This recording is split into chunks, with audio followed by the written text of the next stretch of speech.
Shikues e nderuar, mirëmbrëma dhe mirë se vini në emisionin Jeta në Kosovë. Sonte do të transmetojmë 5 intervista, të cilat do të mundohen të analizojmë se çfarë rrugë e pret Kosovën pas paketës së Ahtisarit. Intervista e parë është me Torbjorn Solhstrom, shef i zyres për planifikim të misionit të ardhshëm të Bashkimit Evropian në Kosovë, të cilën do ta pyesim se çka do të bëj misioni i ardhshëm më mirë se miku. Intervista e dytë është me Alex Anderson të grupin ndërkombëtar të krizave, të cilën do ta pyesim se kur do të vijë koha që grupi ndërkombëtar i krizave ta mshël zyrën e vet në Kosovë. Intervista e tretë është me Kaidanow, shefën e zyrës amerikane. Vijon intervista me Glauk Konjufcën të vetëvendosjes, i cili do të na shpjegojë konceptin për rezistencën paqësore të vetëvendosjes. Përfundimisht do të transmetojnë intervistën me Nebojsha Joviq, antar i Këshillit Nacional Serb, i cili do të shpjegojë se pse janë serbët aq të prekur me paketën e Ahtisarit. Mr. Solhstrom, thank you for having us. Can you tell us, please, first, what's your mandate in Kosovo? Well, the mandate we will get from the status settlement. But in principle, we believe that there will be two functions. One would be to monitor, to oversee and assist in the implementation of the settlement. And the other would be to make sure that the international community is coordinated and works well in support of the Kosovo authorities. Is the European Union so united as you say in accepting everything that comes out of the settlement? Because the European Union is made out of many states, right? How do they agree on this such a complicated matter, such as this one? Well, I think this is a complicated process. There were, if I put it that way, there were big nuances between the member states of the European Union on the issue of Kosovo, let's say 2 or 3 years ago. There's been a convergence of views. There still are nuances between the member states of the European Union. Anyone who follows the press can see that. So can you just summarize for us, what are these divergences? No, I don't want to go into that. But what I can say is that the European Union has come a long way towards consensus. There was a declaration by the European Council, the meeting of heads of state and government of the European Union in December. And they adopted a position, a united position backed by 27 member states of the European Union that said, we want the status process to be concluded, we want a clear outcome, and we want an outcome that provides a credible political perspective for Kosovo, a clear political perspective that allows Kosovo to move forward towards the European Union. So if it will be up to countries to recognize or not Kosovo afterwards, after the settlement, how do you think this will work out? Will basically Solana start lobbying the countries in order to have a unified recognition, or will it be up to the countries themselves to recognize Kosovo as a state? How will this work out? Well, I think this is really jumping the gun. I think it's premature to discuss in these terms at this stage. I expect Why is it premature? Because I don't think it's helpful to discuss in these terms. Status will be resolved this year. Yes. So what will happen this year when the settlements start being implemented? Will Solana lobby everybody to have one answer via basically Solana, or will there be country by country recognition in the European Union? Well, what is going to happen is that Marti Ahtisarit will present his comprehensive proposal to Belgrade and to Pristina. They will be followed by a period of engagement, of discussion with the parties. Eventually, this process will be concluded, and I do expect that the European Union will respond to the conclusion of the process in a unified manner. And yes, there is a lot of discussion going on between the member states with Javier Solana and others to make sure that this is the case. But I think it is premature at this stage to discuss exactly what that response will be. First, we have to see the conclusion of the status process. Throughout these 7 years of UNMIK administration here, UNMIK had almost complete power over Kosovo, but it never used its complete power in the sense to dismiss officials. While you, in the future, are, it seems likely to have maybe a smaller mission, but a power to dismiss officials. How comfortable are you with this? Basically, is this a little bit strange? Well, I think the big thing that is going to happen is that UNMIK has been responsible for everything in Kosovo the future international presence will be responsible for very, very few things. The governance, the responsibility to govern Kosovo will pass from the international community to the institutions of Kosovo.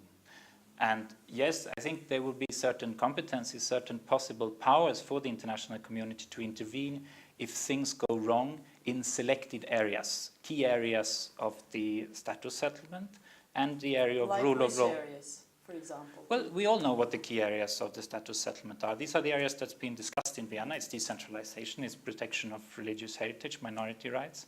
But there are a lot of things that are not key areas of the settlement and where the international community will have no powers whatsoever.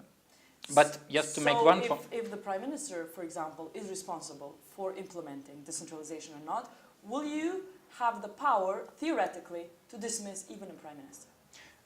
That depends on the outcome of the settlement, but the idea at this stage is that the future international civilian representative will have the power to take whatever measures he or she will deem adequate in order to respond to people who would sabotage the implementation of the settlement. Now, I think you have to ask yourself two questions here. Firstly, why would the Kosovo authorities want to sabotage implementation of the status settlement? It is only in the case if things go wrong that the international community will have these kind of intervention powers. And just as in the case of UNMIK, to have the powers doesn't necessarily mean that you would use them. We don't want powers in Kosovo. We want Kosovo to assume responsibilities for its own affairs.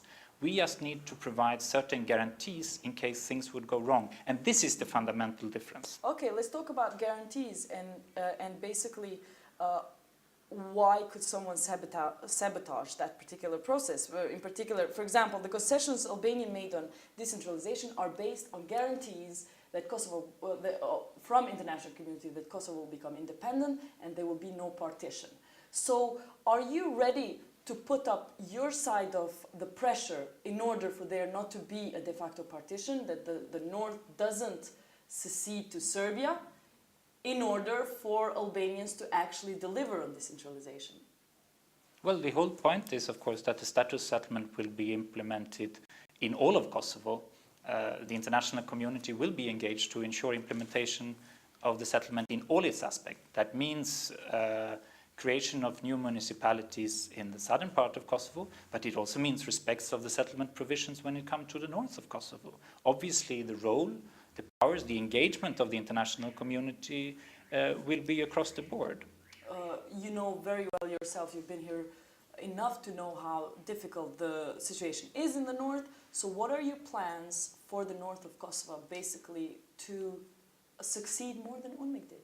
Well, our plan, again, is to make sure that the settlement is implemented across the board. There will be no excuses not to implement the settlement in any parts of Kosovo. Now, we know there are specific difficulties and challenges in the north. I don't expect these difficulties and challenges to go away immediately, but we will make the north of Kosovo a priority for the future international engagement. What concretely do you plan to do? Well, for example, do you have a mission for the north? How will that look like? Yeah, for example, we do plan to have a office of future international civilian presence in Mitrovica. Normally, we don't want to be all over Kosovo. Well, we see. I think that will be around the size that the current UNMIK office is. I think we are planning 15 internationals or so on in an office in Mitrovica. But the point here is that whereas UNMIK has been all over Kosovo, we don't want to be that. We are looking at the headquarters in Pristina, and then we are looking at a specific office in Mitrovica to help deal with the challenges that are related to the city of Mitrovica. Is 15 people really, honestly, enough for North Mitrovica? Well, it's going to be the third of a future international civilian office. But will you accept Albania's delivery on decentralization to be conditioned with basically whether Mitrovica is one as such or not? Absolutely not. I think the settlement is very clear on the responsibility. We accept that everyone will play their role and do their obligations under what will be a UN Security Council resolution, and no one will condition their cooperation or their compliance with such a UN Security Council resolution on what other people do. So what will happen if the Serbs of the North do not accept that package and they want to continue basically being much more a part of Serbia than Kosovo? What if they don't accept it? Yes, as I said, we know that there are a number of specific challenges. I don't know exactly what we will do or what the future international civilian representative will do, but I can say that firstly, there has been an effort in the status process to make sure that implementation of these provisions will actually be in the interest of the good people in the north of Kosovo. But will there be enough muscle to implement that plan? I think, from your mission? Yes. Okay, do you think that basically the European Union is going to get trapped here? We want to get trapped. For how long? Forever. We want Kosovo to join the European Union. Do you want to get trapped here in the sense of having a mission that literally gets trapped here? Well, the European Union is trapped in Kosovo. Kosovo has a European perspective. I don't see any other future for Kosovo, any other attractive future for Kosovo at least, and then to gradually move towards membership in the European Union, supported by the EU along the way, just like we have worked in Central and Eastern Europe, just like we are working in the rest of the region. Now, the way that the EU is engaged in Kosovo will change over time. In the beginning now, we will all be focused on a number of short-term challenges which are linked to the implementation of a settlement. Later on, if this goes well, we will be able to refocus on structural reforms, economic development, but we will be here, the EU will be here. We are not just doing an international civilian office, we are just not doing a rule of law mission. We are putting in an assistance package that is more assistance per person than anywhere else in the world, just to help Kosovo gradually grapple with the key reforms that eventually will help it move closer to Brussels. In order to be more convincing, can you tell us what lessons are you taking on from Bosnia then? As it looks like this future mission is going to very much resemble the mission in Bosnia. So what are the lessons that European Union is not ready to repeat in mistakes, it's not ready to repeat in Kosovo? Well, we are not comparing with anything else, and we are not using any other international engagement as model, and that implies that your mandate very much so compares to Bosnia, right? Well, the press is comparison. We are not. I think there will be significant differences. What are the differences? Well, first example, the engagement of the international community in Bosnia was much larger and much more comprehensive than the kind of engagement that we foresee in a post-status Kosovo. The powers of the international community in Bosnia were across the board, in any kind of sector, in any kind of way. We don't see that kind of powers at the disposal of the international community in Bosnia. We expect the status settlement to provide the international community, the EU, the US, with some specific, clearly defined intervention powers to provide certain guarantees. But we don't expect us to get involved in any sector. The overall responsibility for the governing of Kosovo will be with the authorities of Kosovo, and that's the main difference, the fundamental difference from what we have seen in Bosnia and what we have seen in Kosovo for the past 7 years. We will not be responsible for Kosovo. In one sense, you say that the mission will be very contained and it will have powers such as dismissal only in certain fields.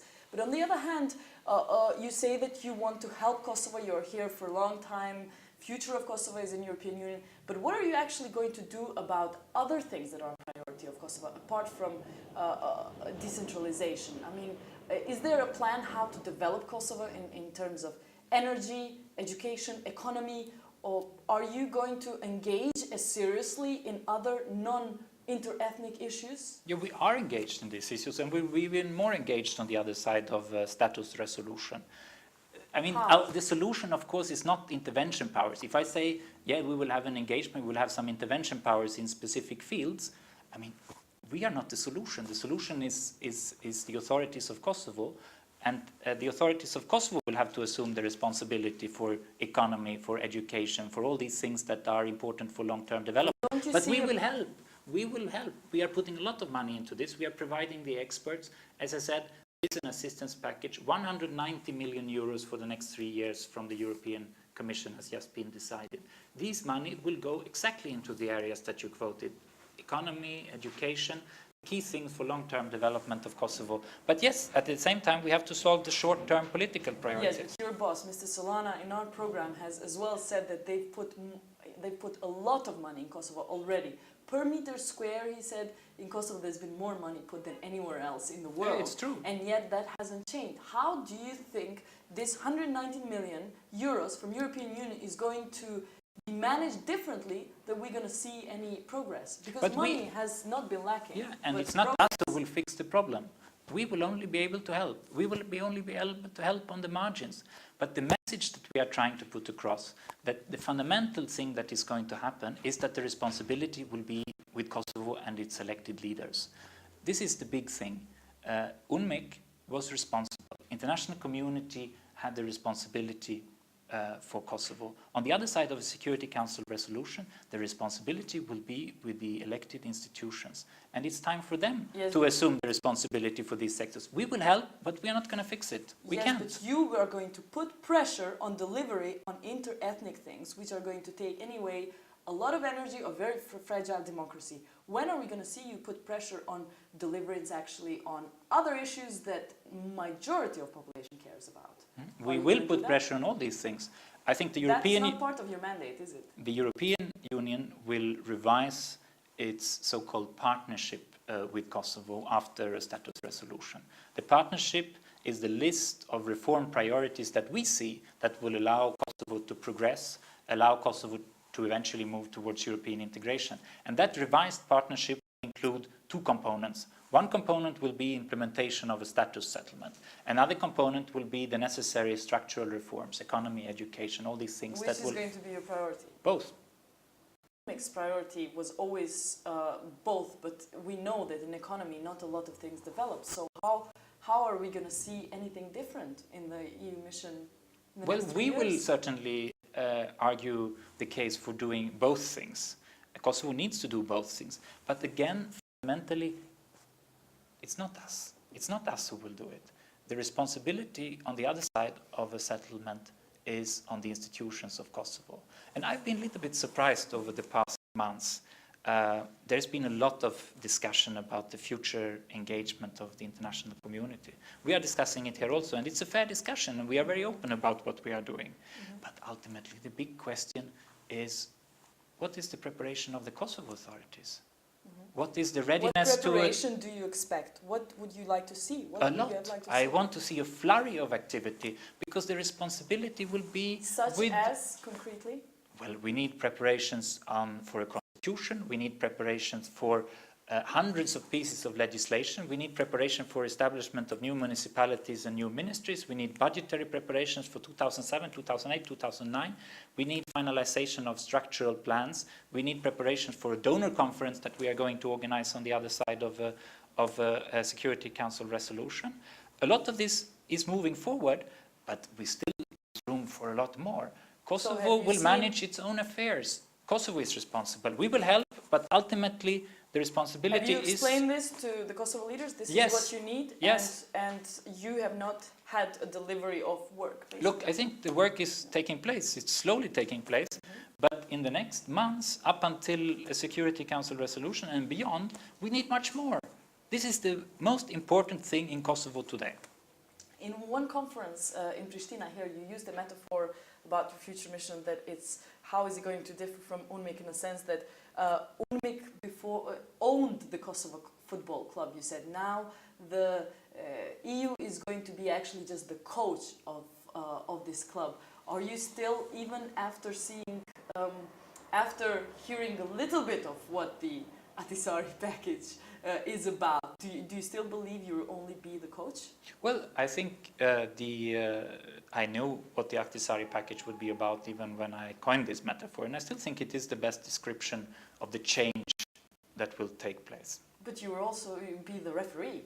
Yeah, and I think it's in the interest of Kosovo to have both the coach and the referee on its side.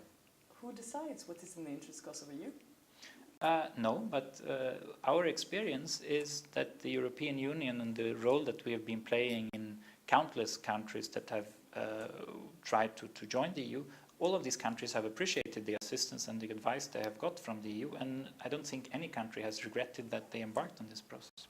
But won't you already create a little bit of animosity by actually just being the referee, again I say, on issues that Europe cares about, multi-ethnicity, but actually if people are poor, if we got corruption, if health, education, energy doesn't work, you will not fire your players. You'll just... Well, the thing that will happen then is that Kosovo will not move forward. People will not get a better life. You will not join the European Union, and ultimately we expect the voters in Kosovo to sanction their politicians if they do not deliver on these things, which are real issues and real problems in Kosovo.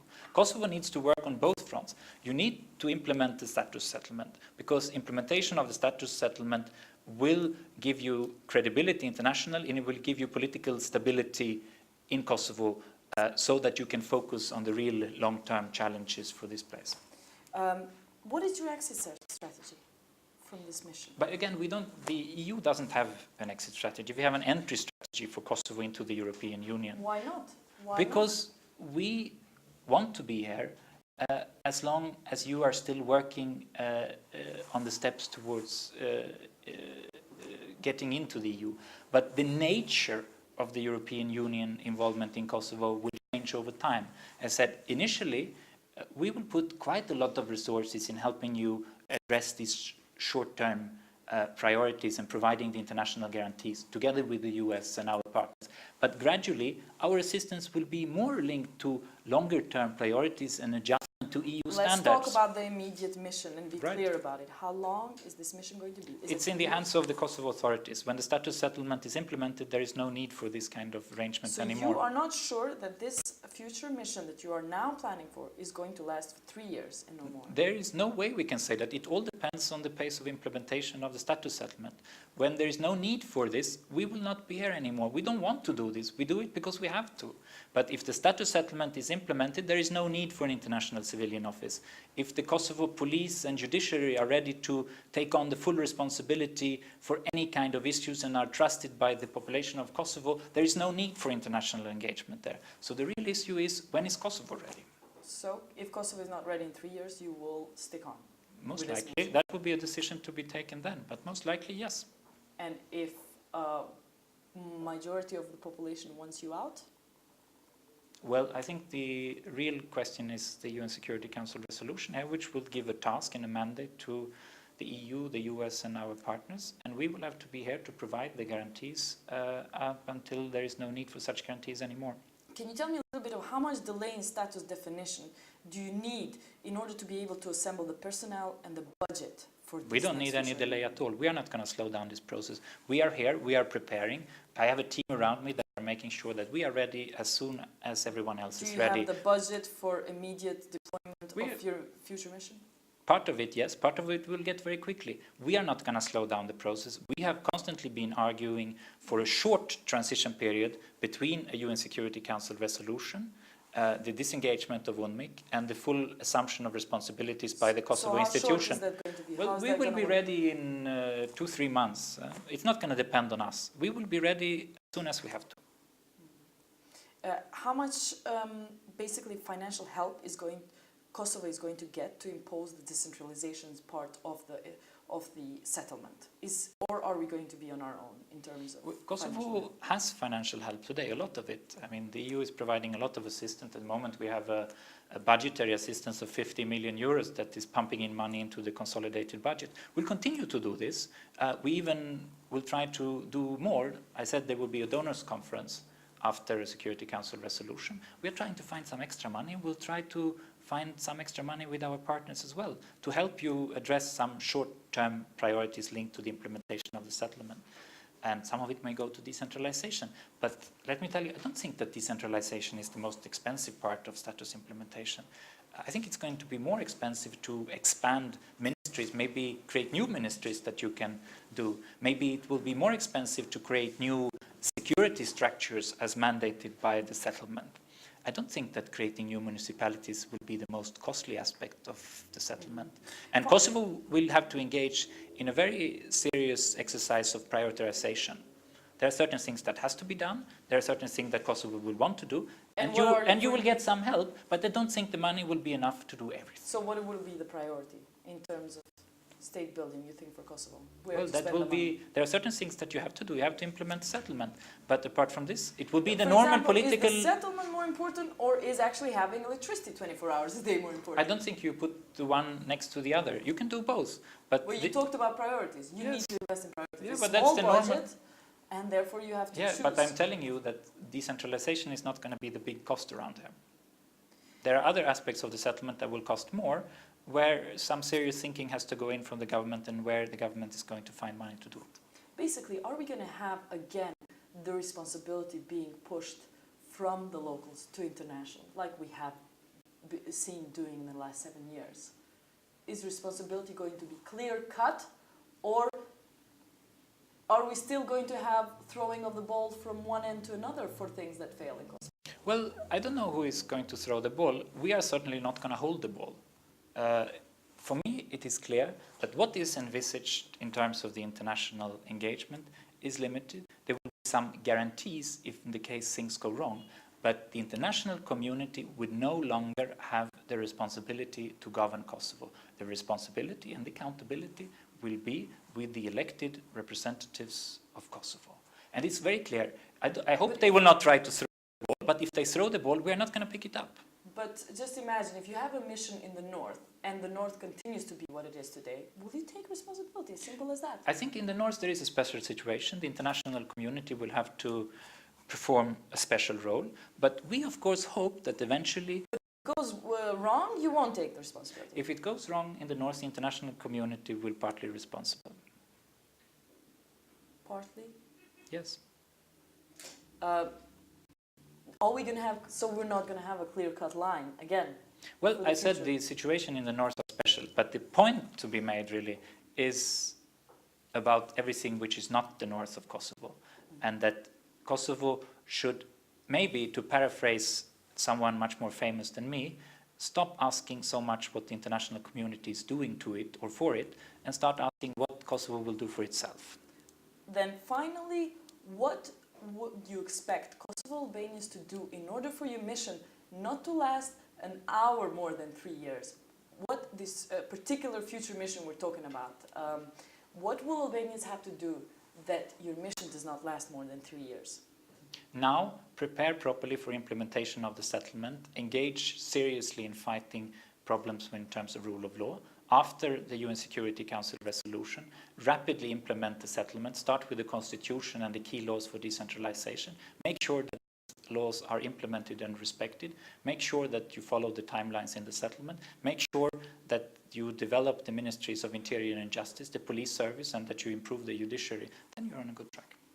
So nowhere there does energy or curing unemployment or offering better education appear to be a priority. Because it is not the priority of an international civilian office, but it remains a priority of the EU. As I said, we will do certain things. You realize this is very bad news for Kosovans in general, that you're not going to pressure them to deliver on things that are basically depend on social well-being of most But look, Kosovans. you're asking me what will the international civilian office do? They will not be engaged in energy, but the EU will be engaged in other ways, through a lot of money, through pressure in terms of European integration. But the international civilian office would be a limited exercise. We'll deal with status implementation.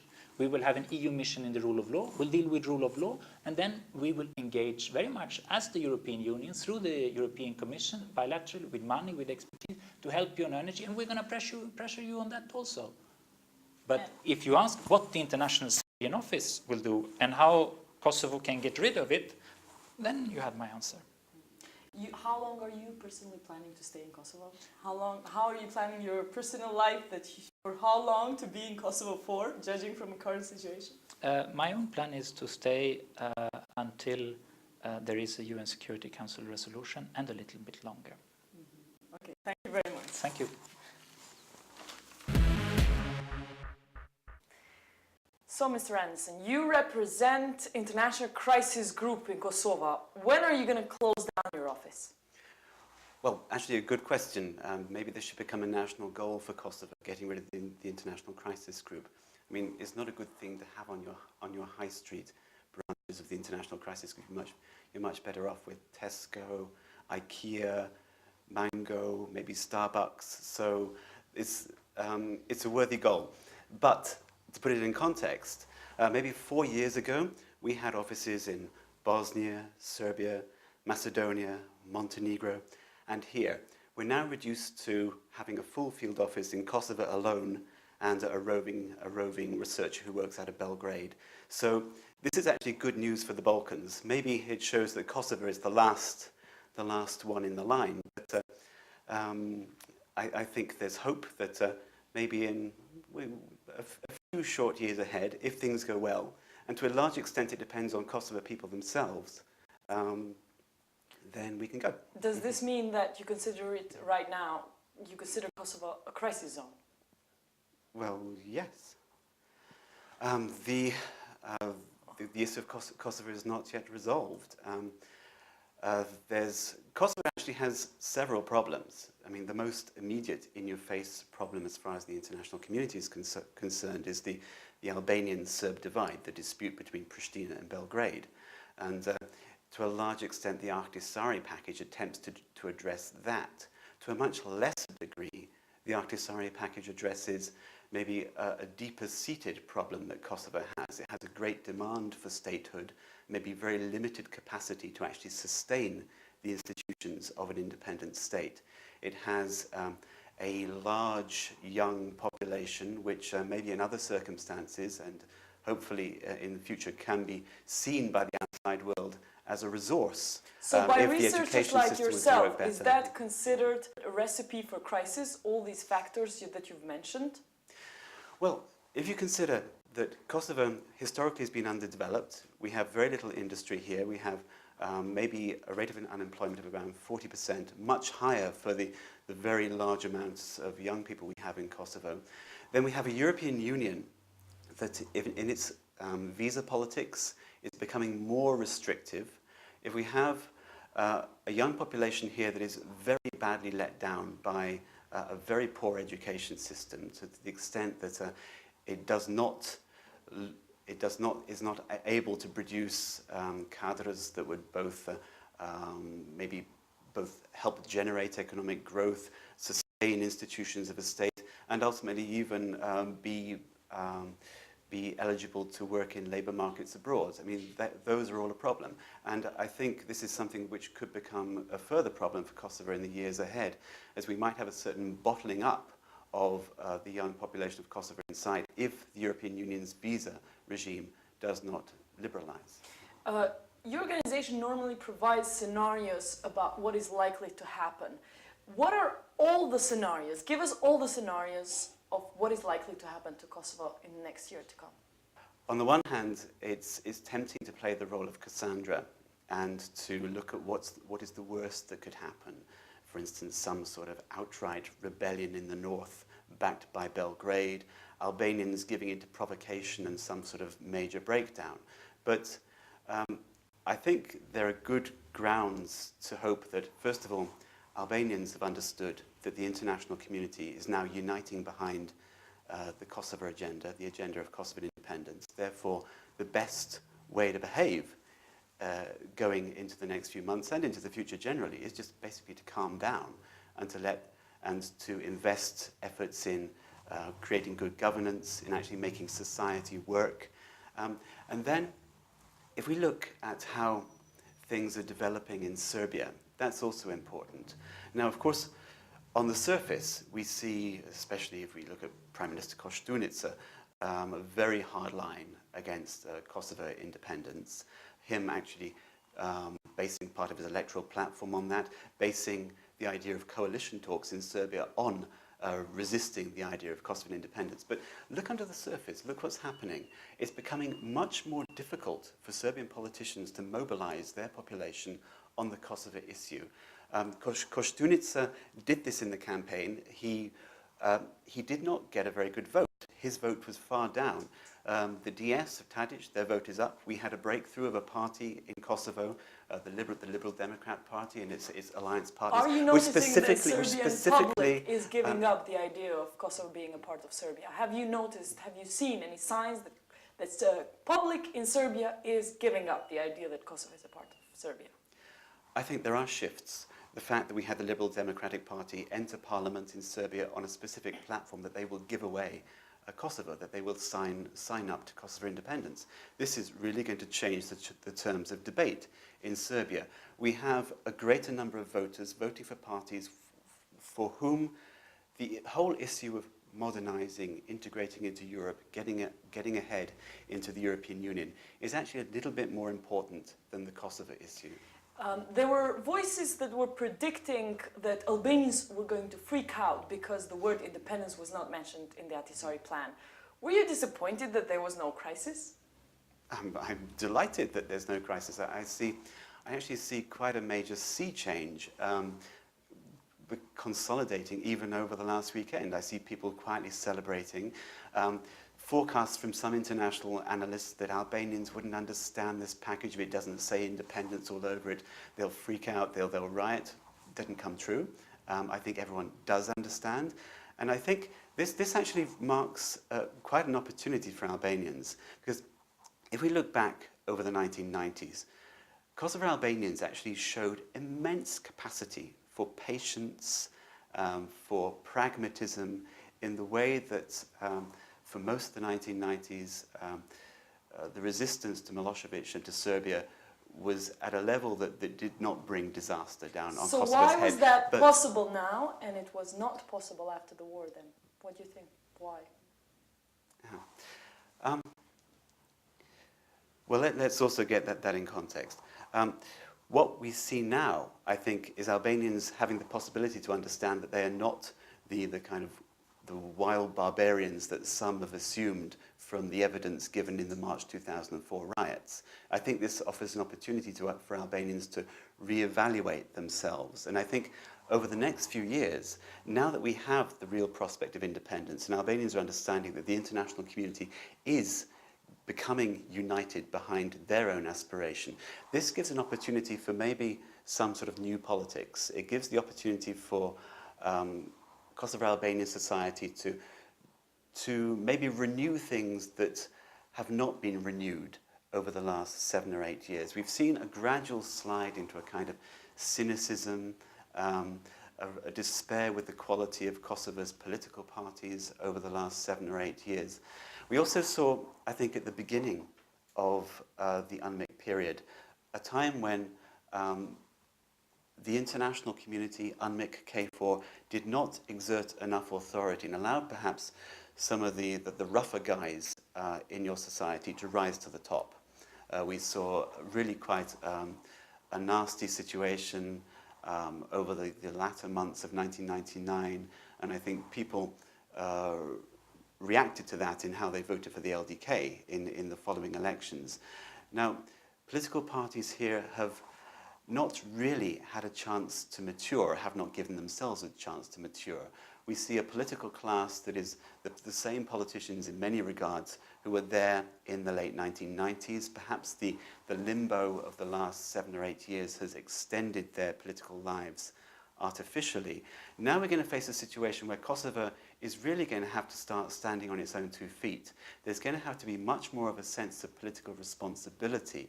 Parties, I think, here in Kosovo are going to face a challenge of actually becoming parties that are more recognizable as such, having policy platforms, having specific ideas, not simply being alternative channels for political patronage. Everyone in Kosovo talks about independence. What do you see happening after independence in Kosovo? Well, what do people mean by independence? First of all, they mean getting rid of Serbia, getting rid of having Serbian sovereignty over Kosovo. They also, of course, don't want to have UNMIK or somebody like UNMIK dictating what they can do. People want to be able to have a direct access to the outside world. But also with this, Kosovo still has a sense that it wants to be told what to do.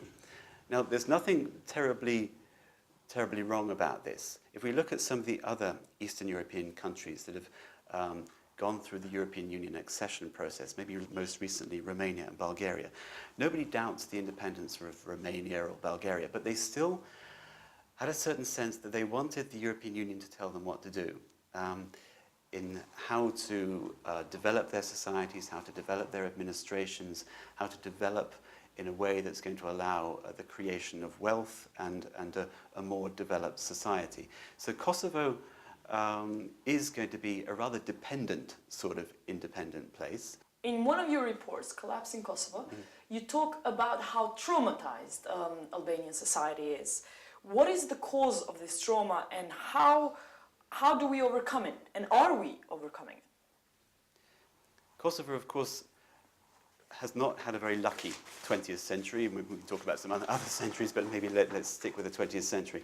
For Kosovars, maybe the only really good decade of the 20th century was maybe the 1970s, when you had your autonomous government in a sense of being able to develop your own institutions. And then that began to close down again in the 1980s and then the 1990s.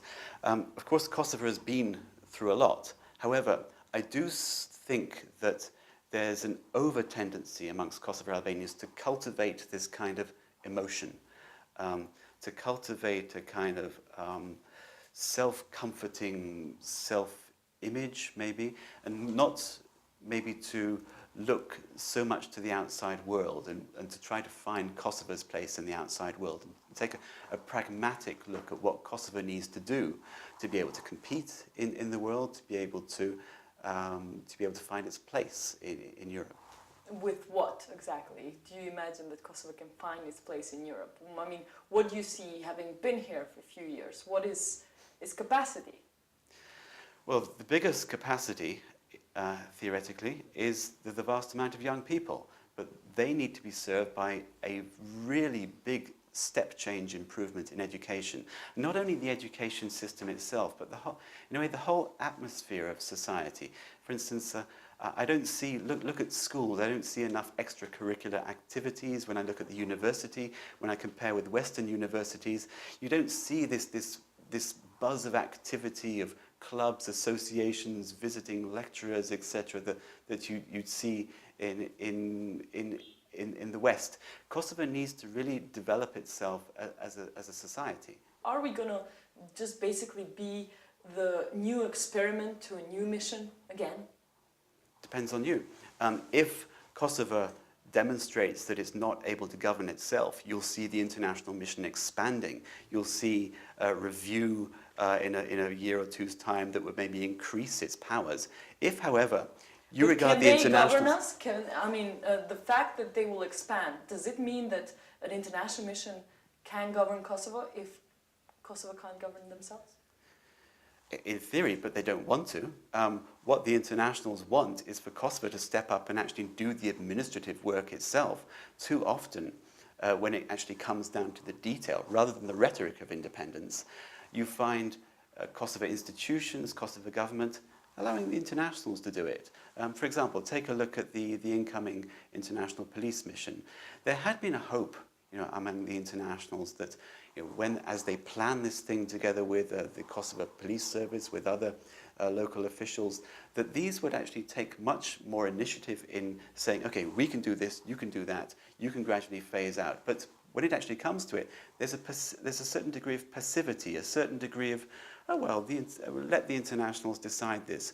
So when it comes to the coming international political mission, I think there is a certain degree of concern amongst even the internationals who are planning this, that although the idea is that Kosovo is going to govern itself, that all the governing competencies are going to devolve to the Kosovo government, that still Kosovars and maybe the Kosovo officials are going to look at the internationals a bit like rabbits in headlights and say, well, okay, they're still here. That means maybe they're still governing us. Rather than seeing this mission as a stepping stone and as an aid to getting Kosovo to actually stand up on its own 2 feet governmentally. Is the future mission going to care about education, health, electricity, culture, or only about Serb issues related to Serbs?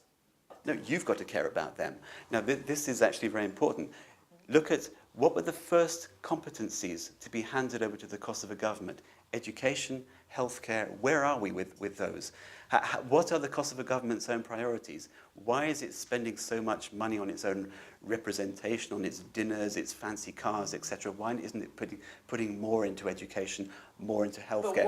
Why isn't it cleaning up procurement in healthcare, for example? As Kosovars, why can't we have a mission that as well puts pressure, the same way that it's put pressure to deliver on issues with the Serb and interethnic relations, put pressure to deliver on these issues? Isn't that what EU is about?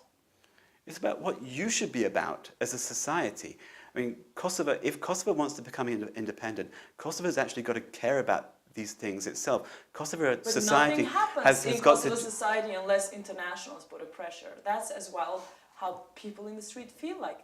A lot has been written about all these issues that you've talked about, and nothing really happens unless big diplomatic offices put a pressure on it.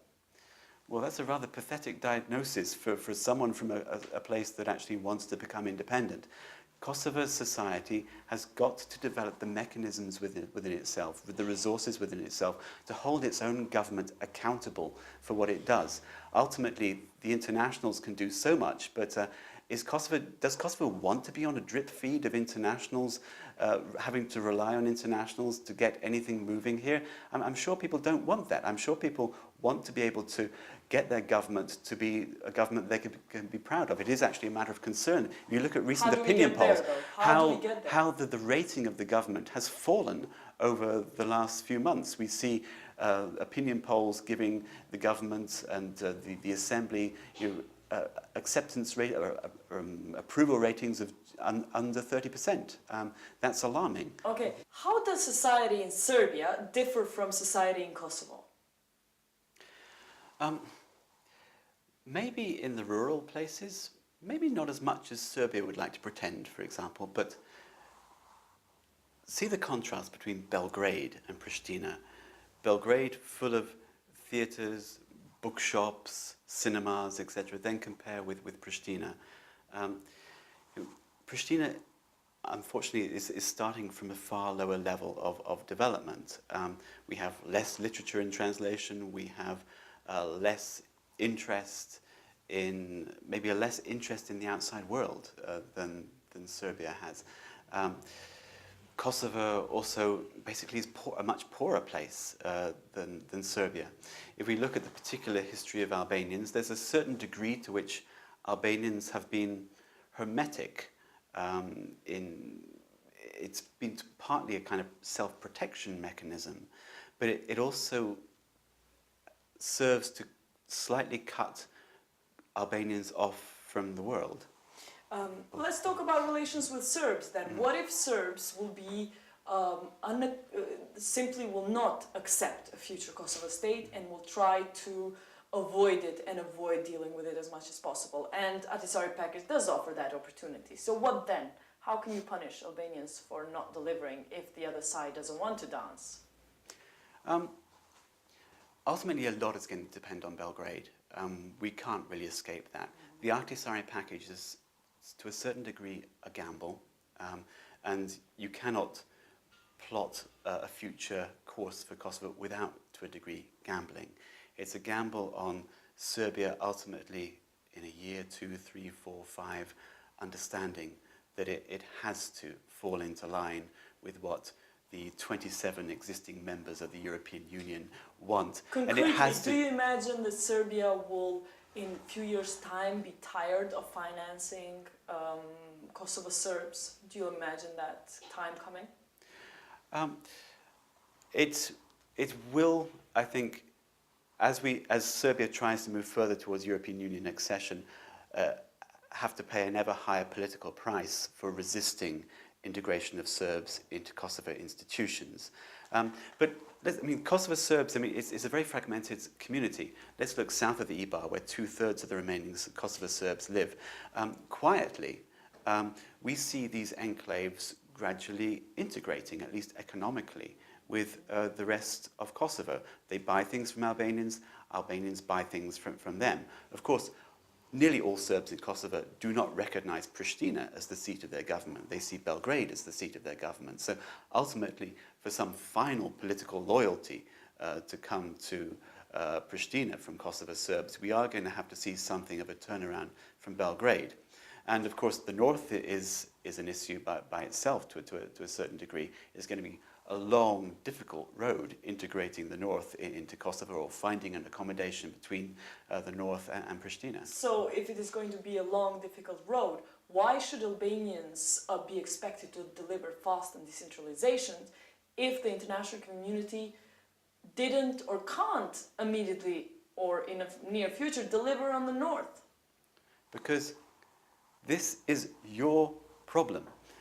You've got to act intelligently in a political way to try to get the situation to a level where it can be resolved. Use every tool available to you. If you can deliver on decentralization south of the Ibar, it's going to increase your leverage with the international community and also with Serbia to ultimately get the north to integrate in one way or another with Pristina. Do you think Belgrade is going to support North's unacceptance of the independence of Kosovo in the future months to come? Looking at the reaction in Belgrade to the package already, of course there's non-acceptance, but I do not see a quality of ferocity in Belgrade on this issue. So I think there are good chances to... So what would you say to Albanians who think that nothing has changed in Belgrade in the last years regarding Kosovo? That the discourse has not changed, the mindset has not changed. Is that true? The surface refusal to acknowledge Kosovo independence, the refusal to deal with Albanians, there's a lot that's similar there. But under the surface, things are shifting. Is Serbia still existing in relation to Albanians? Yes, there's a lot of that around, of course. It goes the other way too. I mean, it's never completely a one-way street. But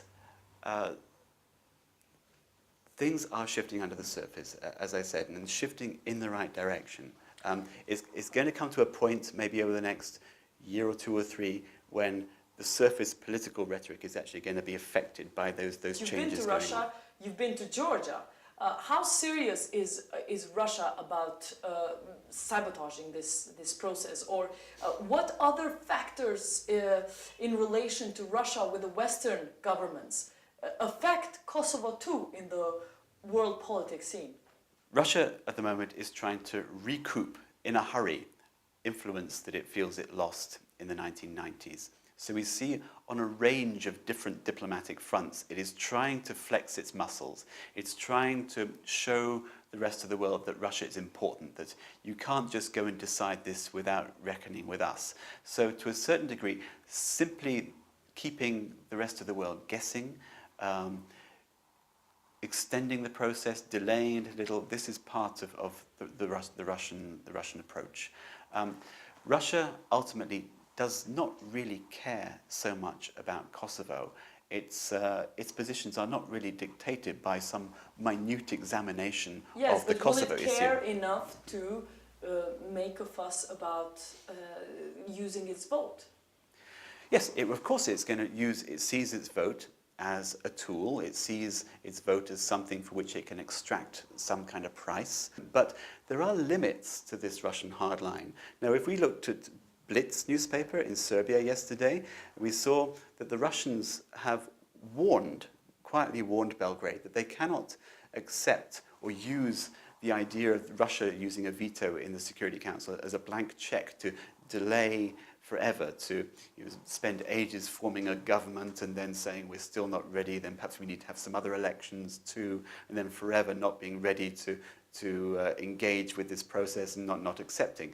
Russia wants to get a certain sort of image in Serbia as being its protector, but without putting Russia completely at odds with both the European Union and the United States. Finally, the most difficult challenge in Kosovo. How serious do you see this mission preparing into dealing seriously with the North? The mission is going, well, we know it's going to have this Mitrovica office. We know also, of course, that it's going to field several hundred European Union policemen. There's still a question over whether it's going to field a lot of these sort of gendarmerie or semi-military type policemen, and if it did, they would tend to concentrate in their work on North Kosovo. But ultimately, I think if we look at the Ahtisarit settlement, there's no sense that you can force the people in North Kosovo at the point of a gun to give their loyalty to Pristina.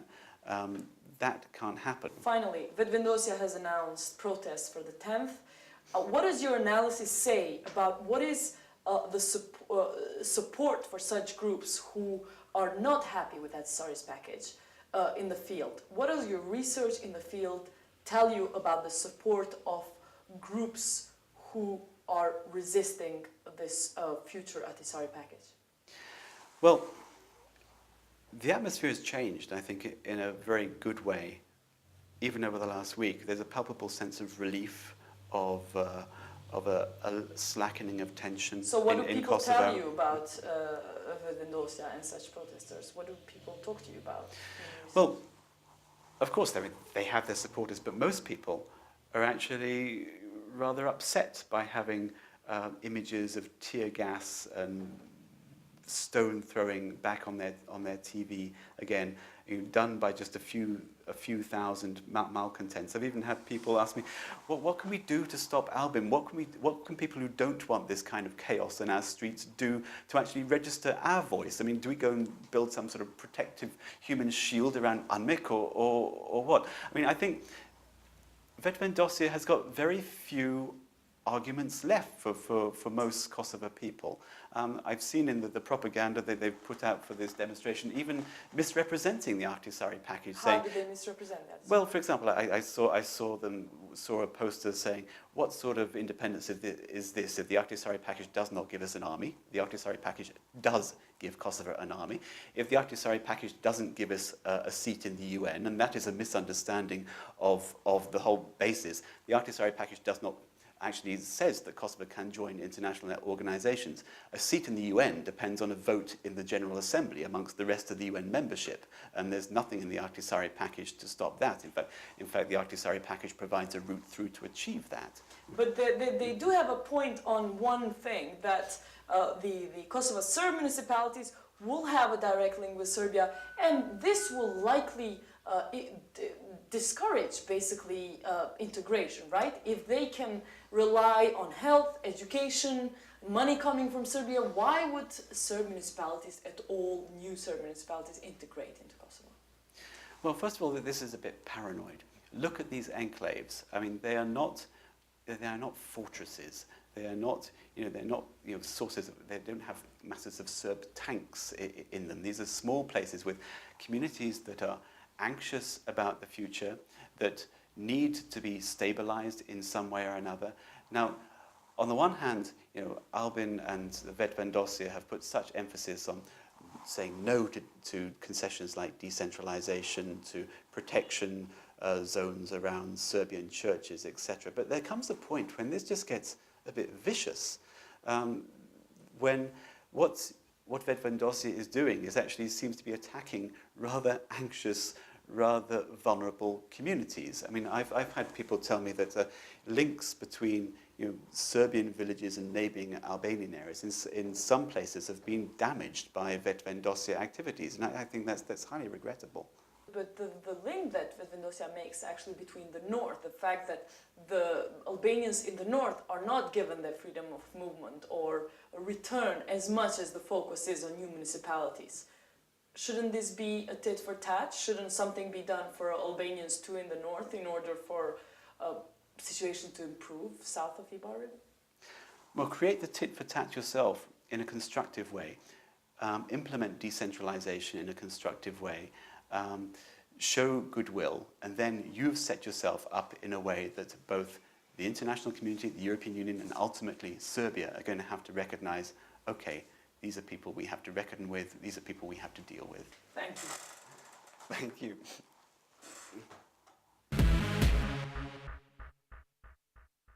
Ms. Kaidanow, thank you for having us. Albanians look up to this office with great admiration and fascination. Can you explain why is this?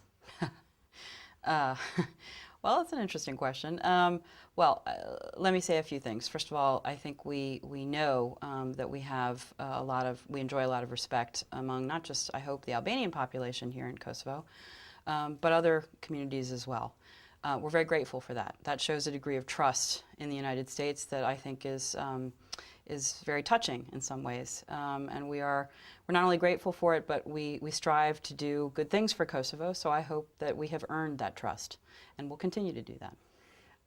But sometimes Kosovo-Albanian leaders almost ask for United States approval or blessing in every major big decision. Why do you think is that? Is that because of a lack of experience, lack of maturity? Why would you think is that? Well, look, I think that Kosovo leaders are very much trying to deal with a whole series of issues that are critical to the future of Kosovo. To me, it's natural that they would seek to consult as much as possible, not certainly just with the United States, but with other countries that have been involved in the status process, for example. And I know that they do that. And I think that's appropriate. It's appropriate to talk about where Kosovo is going, what the right steps for Kosovo are. And that's something we do all over the world in our own diplomatic service. That's why we have a diplomatic service. So I think it's entirely appropriate. From the Ahtisarit package, it looks like the future mission, Kosovo International Mission, is going to take some elements of OHR model in Bosnia. Having been to Bosnia, what do you think are the lessons that this mission shouldn't repeat here? Well, let me address that really directly, because I've heard this from a number of people, and I need to tell you I disagree strongly. I think parallels to Bosnia are mistaken.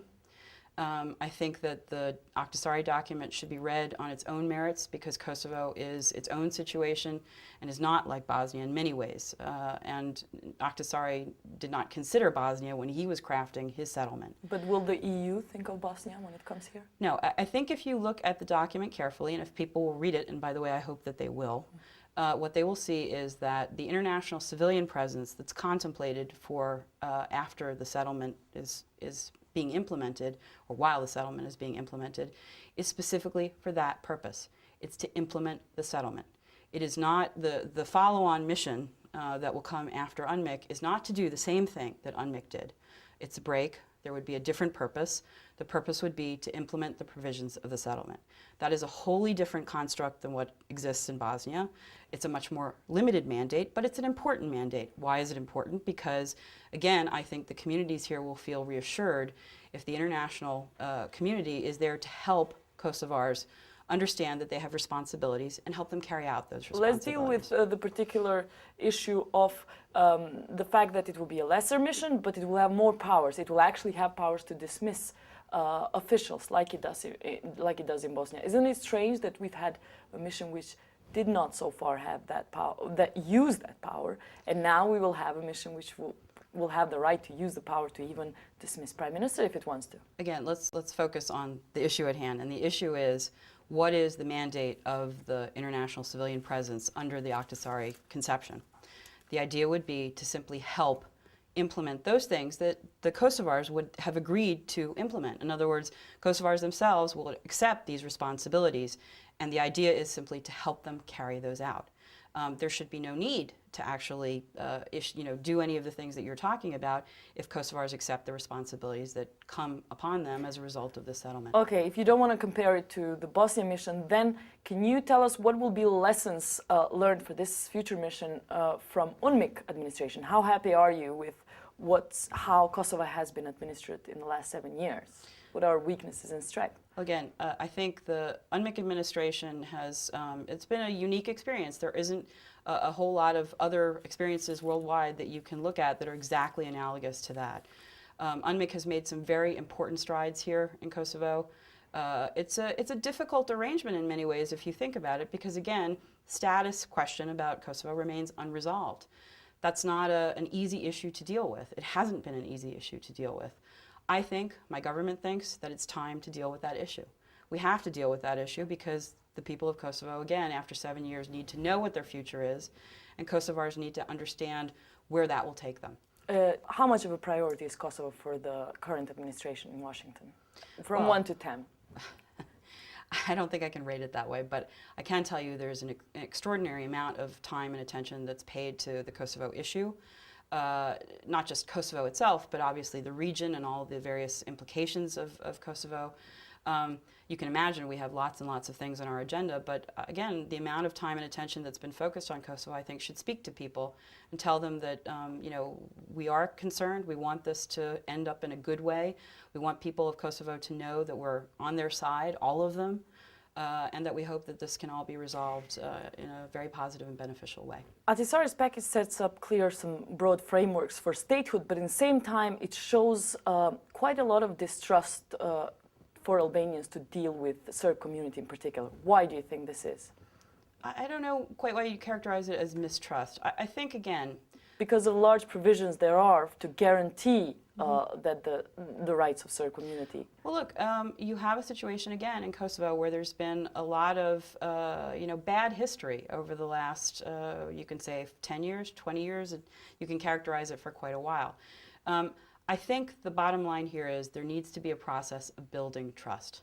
How do you build trust among a community that is in a very, I mean, it's not a large community here in Kosovo, but it's a significant and living community. And how have they been doing so far, Albanians, with their society and leaders together? Well, again, I said before, I'll say it again, I think they need to take the concerns of the Serb community and their other ethnic communities, but the Serb community particularly, not only into account, but really regard them seriously and do things, concrete things, that will make the Serb community here feel more secure and better attended to.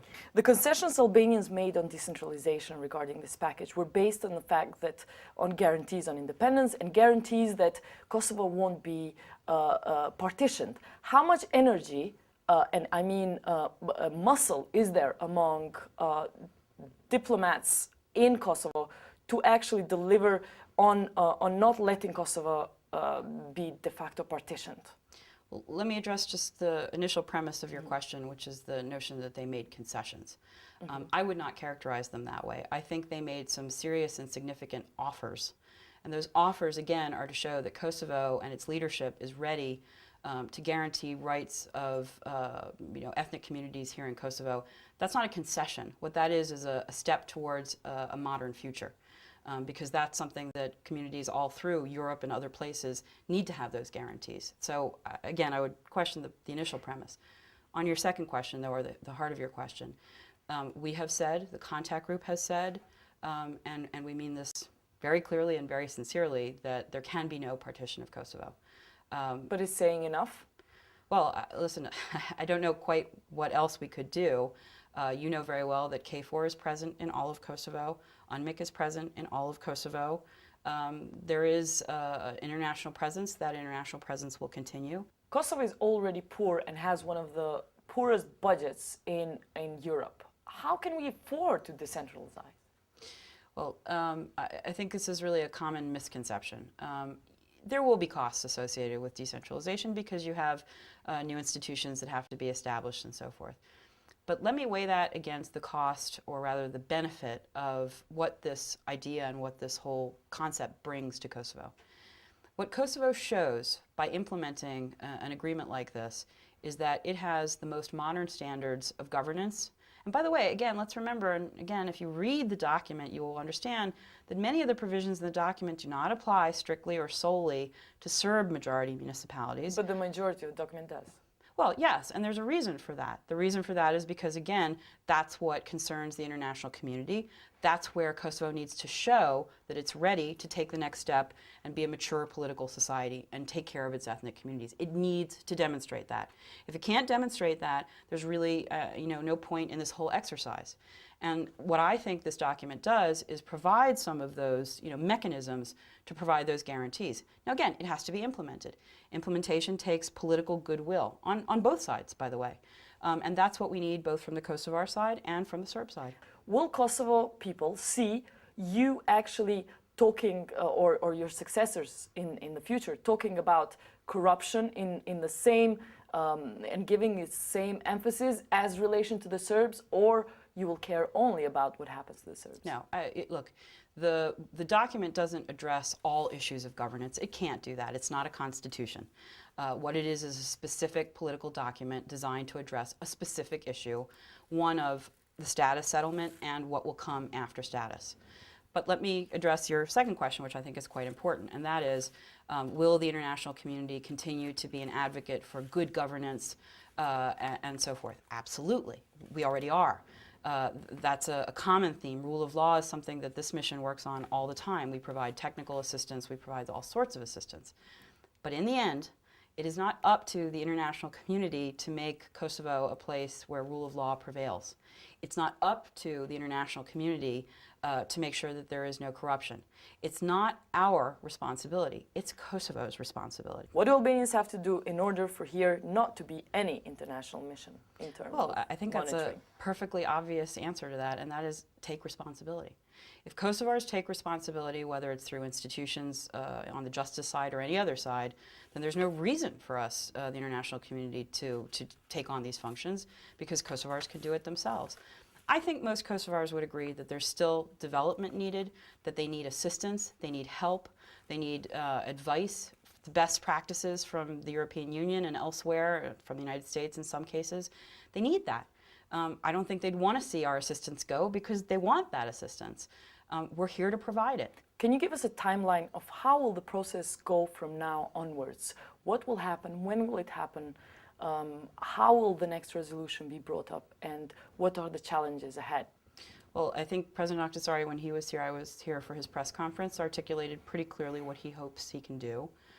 He's hoping that he can, in the next weeks, have a consultation process in which he solicits the comments of the two sides to the discussions. Because what he's done is essentially synthesize and make a proposal after hearing the initial sides and their positions. He's more or less put together a package that he believes represents the best interests of all the various stakeholders. But he wants to hear the comments again on both sides to his proposed package. I think that's reasonable, clearly. In any negotiation, you want to have that process. He hopes he can do that quickly. When he was here, he indicated that he hoped by late March to be able to submit his final report to the UN. I think, again, we would support that. We don't think delay makes sense, and we hope there will be no undue delay.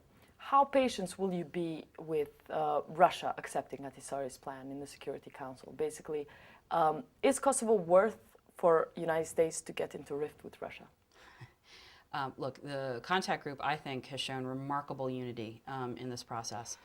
It's really, it's been very interesting to watch.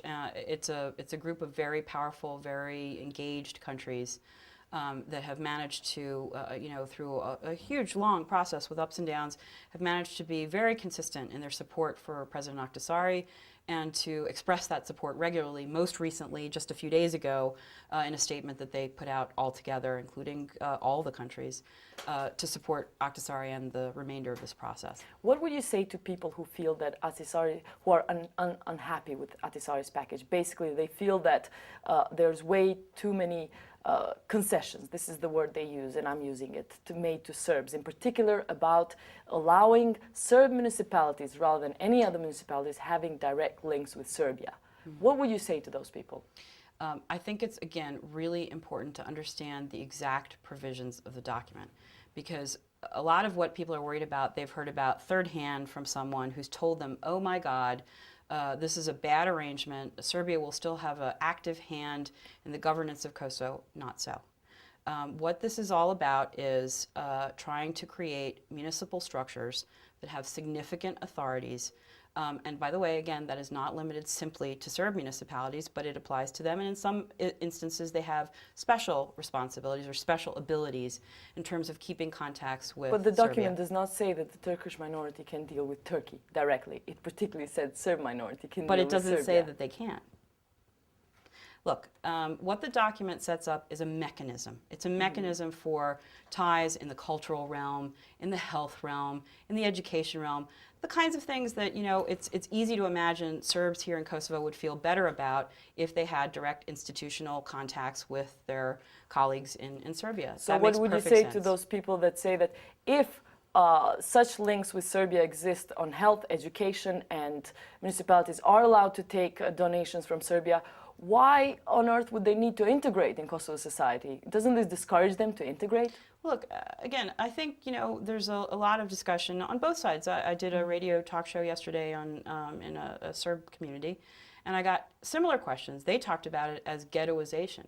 I think those are equally disturbing concepts. You know, I don't see how, if we give people rights, they carry those rights with them no matter where they are in Kosovo. And those rights are important rights. They have to have them to feel comfortable here. The bottom line is they can live in a community with their neighbors. Anyone here can live in a community with their neighbors. They can have certain rights that pertain to them in their community, and they can take those rights with them elsewhere when they go to the city or the town or wherever they go.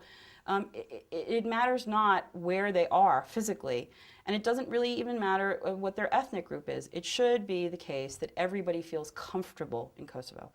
This document attempts in a place where, again... But what if some Albanians that want to protest go and protest because they don't feel comfortable with the fact that Serbia is still going to, as they express themselves, come to these municipalities through the back door and come to Kosovo through the back door?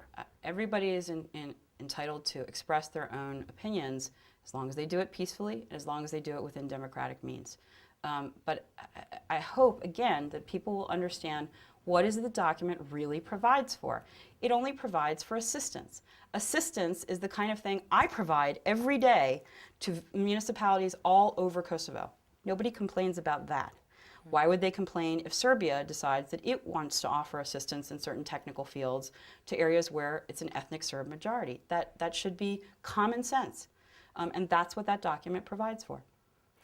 Does the document say anything about police forces in particular, how they're going to be chosen in these municipalities? There's some concern among, as you say, people who might have heard it third hand, that the police chiefs may be really chosen as preferred by the Serb community and not by Pristina. Well, first of all, again, let me emphasize, and this is a really important point, throughout much of the world, police forces are dealt with, and the authority for police forces is at a municipal level. That's certainly the case in the United States. But that could be a recipe for really danger in Kosovo, couldn't it? No, it could not. No, and in fact, if you read again the provisions of the document, what it clearly states is the candidates can be provided by the municipality. Ultimately, the Minister of Interior will make the decision, but it has to come from the list that's provided by the municipality, and those candidates will come from within the KPS. So again, it makes perfect sense. It's a community having a large say in how they run their day-to-day affairs. If it makes them feel comfortable to have a member of their own community as a police chief, why should we somehow deny them that privilege? As long as, again, it fits within the institutional realm that we're setting up. So what if people are really unhappy and they want to protest on Saturday about unhappiness with that Ahtisarit plan? Well, let me say what I said before, which is I believe strongly in the rights of people to express themselves as long as they do it democratically and peacefully. But I will say this, and it really, I hope people will listen because it's a very strong message. Any form of violent demonstration, any form of violence, period, whether it's interethnic or Albanian on Albanian, or it doesn't really matter, any form of violence at this point will be regarded by the international community, I can just tell you, as a black eye for Kosovo. In the middle of a process that means so much for Kosovo's future. It seems to me that people of Kosovo would really do well to think about how do they want to express themselves. If they do it through those means, it will be, I just tell you, a detriment to every citizen, every person in Kosovo. And I hope that people will think about that before they decide whether or not to Does attend. throwing color in the parliament mean violence? Yes. I mean, look, property damage is a form of violence, absolutely. I don't understand people who do that because in the end, who has to pay to fix that damage? The people of Kosovo. Who is the victim of that violence? The people of Kosovo. Protests are fine. People can say what they like. They can articulate how they feel. But if you do something that either damages personal property or people, and even more than that, if you show that you have a real disregard for what this process is all about, I think that people know that's damaging. But what should they do if protest doesn't work, if courts don't work, if saying it in the media hasn't produced any results? That's what votes are all about. People need to vote. Do we have an option? Absolutely. That's what the democratic process is all about. You join a party, you articulate your political views. At the appropriate time, you make your vote known. I mean, this is what a democratic society expects by way of people putting their political viewpoints forward. That's what we do in the United States. That's what Europeans do. That's what we do all over the world. That's what Kosovars need to do as well. Okay, thank you again. Thanks, Laia. Appreciate it. Glauk, paketa Ahtisarit duke që diçka s'ka pëlqyer ty, jo? Natyrisht që nuk më ka pëlqyer, por nuk është çështja që nuk më ka pëlqyer vetëm mua. Paketa e Ahtisarit unë mendoj është në shpërputhje me vullnetin politik të shumicës së qytetarëve të Kosovës, për arsye se populli i Kosovës ja mohon vullnetin politik. Ajo formulë është më shumë se autonomi e më pak se pavarësi për Kosovën, ndërkaq për serbët autonomi për brenda autonomisë. Pra nëpërmjet autonomi nuk përmenet hiç aty. Po s'përmenet pavarësia, po dhe autonomia. Kjo ka qenë qëllimi i qeverisë në Beograd dhe këtë e thot secili zyrtar serb. Koshtunica ka thonë qëllimi jonë për Kosovën, ajo çka dojna me arrit në Kosovë, nëpërmjet negociatave, është më shumë se autonomi për shqiptarët, për më pak se pavarësi, pra Kosova sërish në Serbi.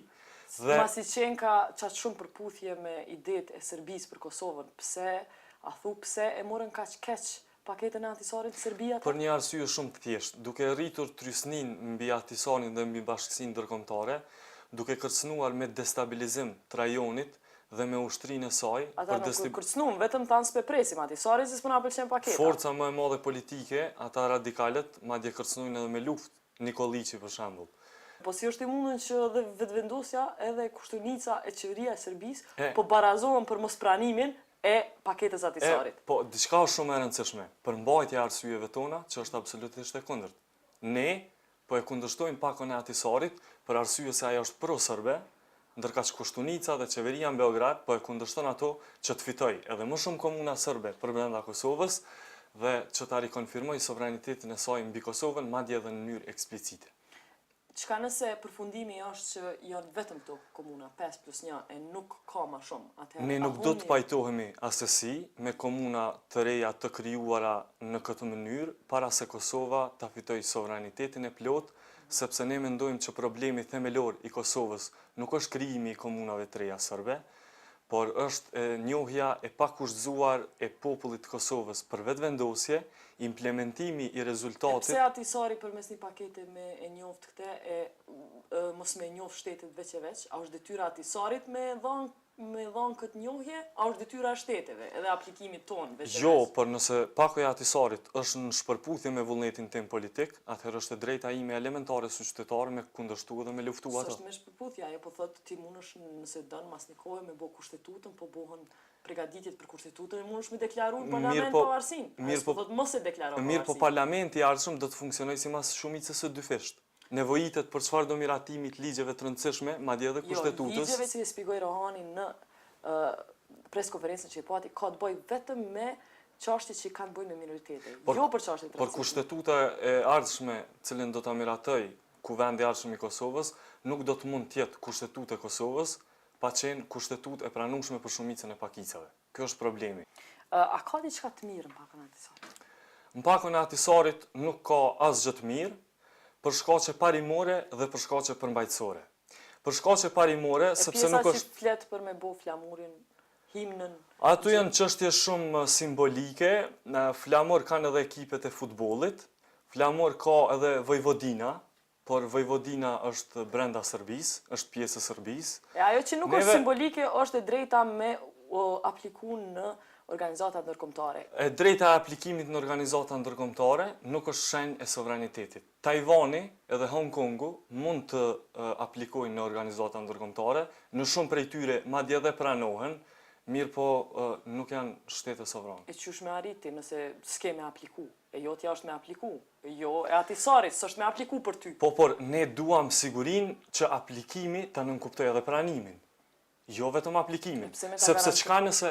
Sepse kjo më garanton kur unë jam shtet sovran.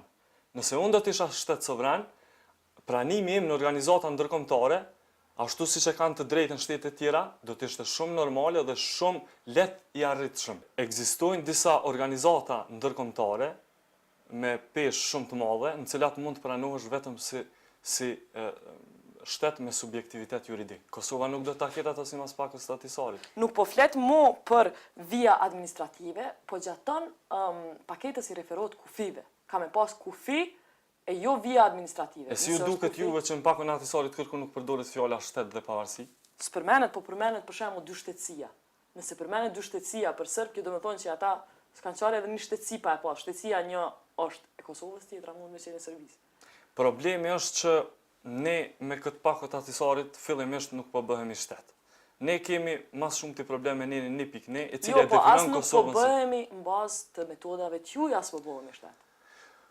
Metodat tona nuk janë provu deri në fund. Unë mendoj që ka kohë që populli i Kosovës më u përgjigj thirrjes sonë dhe unë mendoj që ka mu provu deri në fund është që mi masovizu demonstratat tona me provu me më këmbgulje.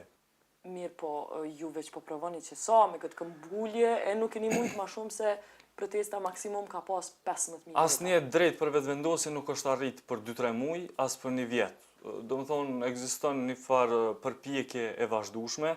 Populli shqiptar i Kosovës përpjekjet për çlirim nuk i ka filluar as dje, as para 10 viteve.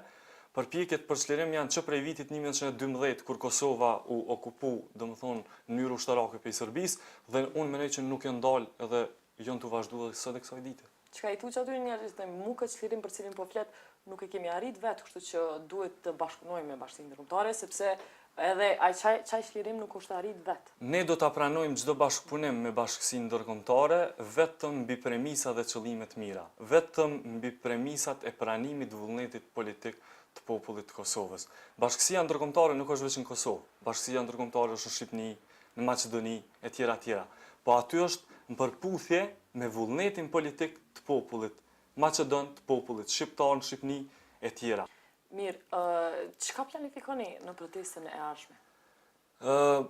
Demonstrata jonë e ardhshme po organizohet kundër grupit negociator të Kosovës dhe negociatave me armikun ton, Serbinë, kundër krijimit një entiteti territorial serb brenda Kosovës që po na i krijoi nëpërmjet decentralizimit, e i cili do të kontrollohet prej strukturave paralele, e si rrëdhem prej Beogradit, dhe kundër misionit të ardhshëm ndërkombëtar civil, i cili nuk do të jetë asgjë tjetër përpos zëvendësim i UNMIK-ut.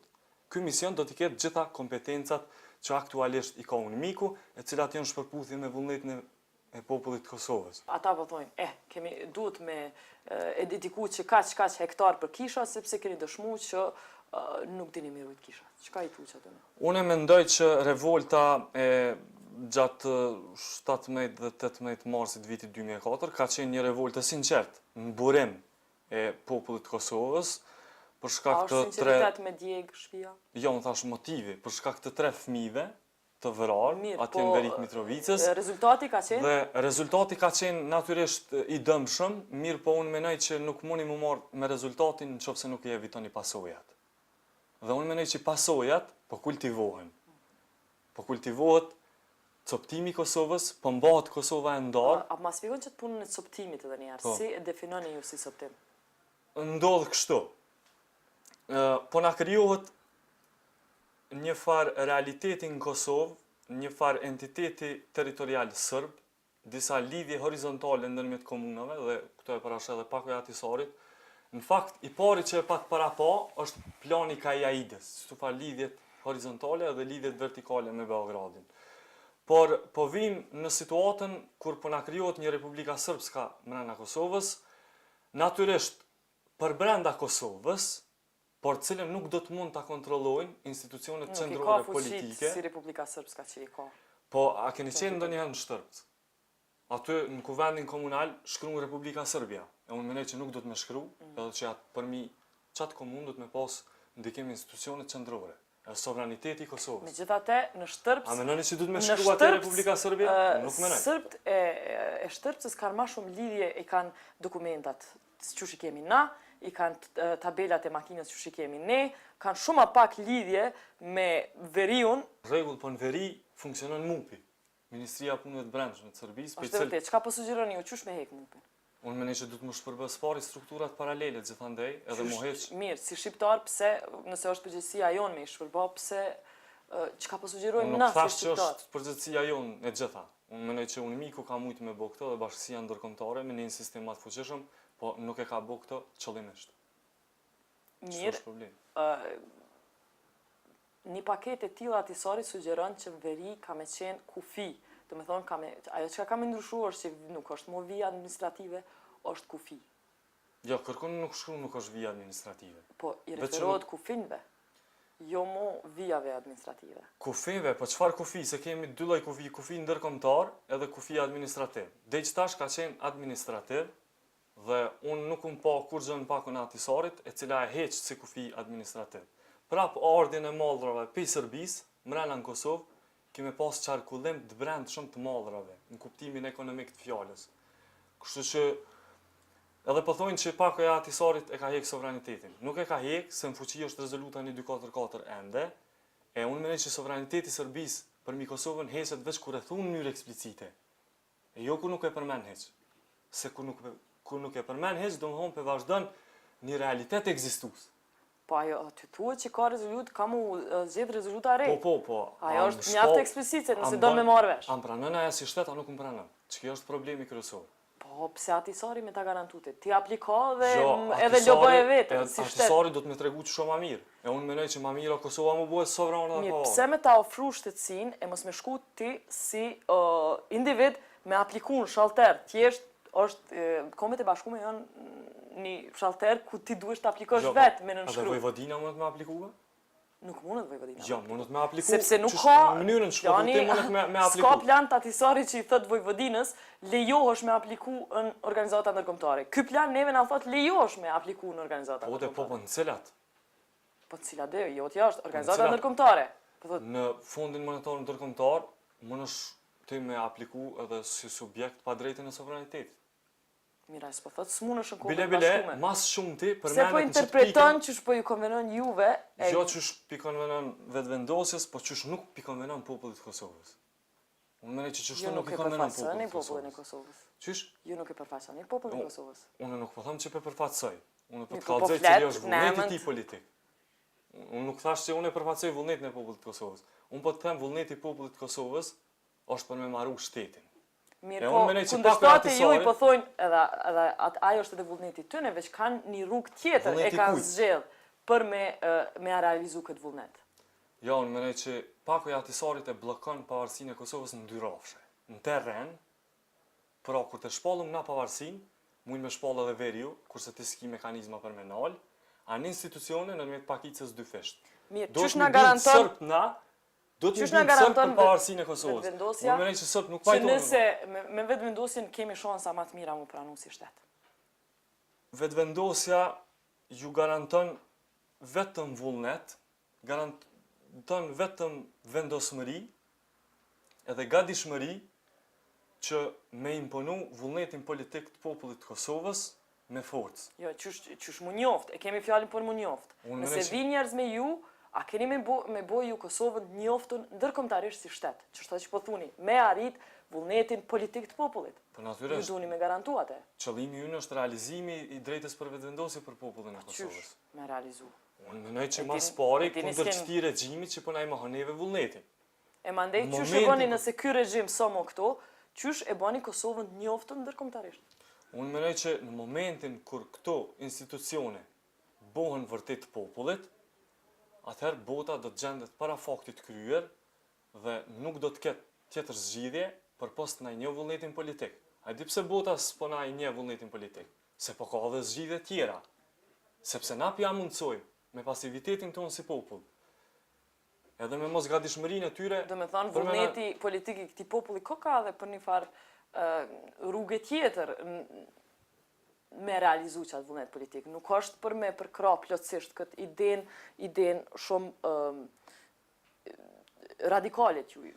Jo, po, problemi është që unë nuk mendoj që pavarësia, shtetësia vjen në radhë parë duke pirë macchiato dhe në çaj rusi.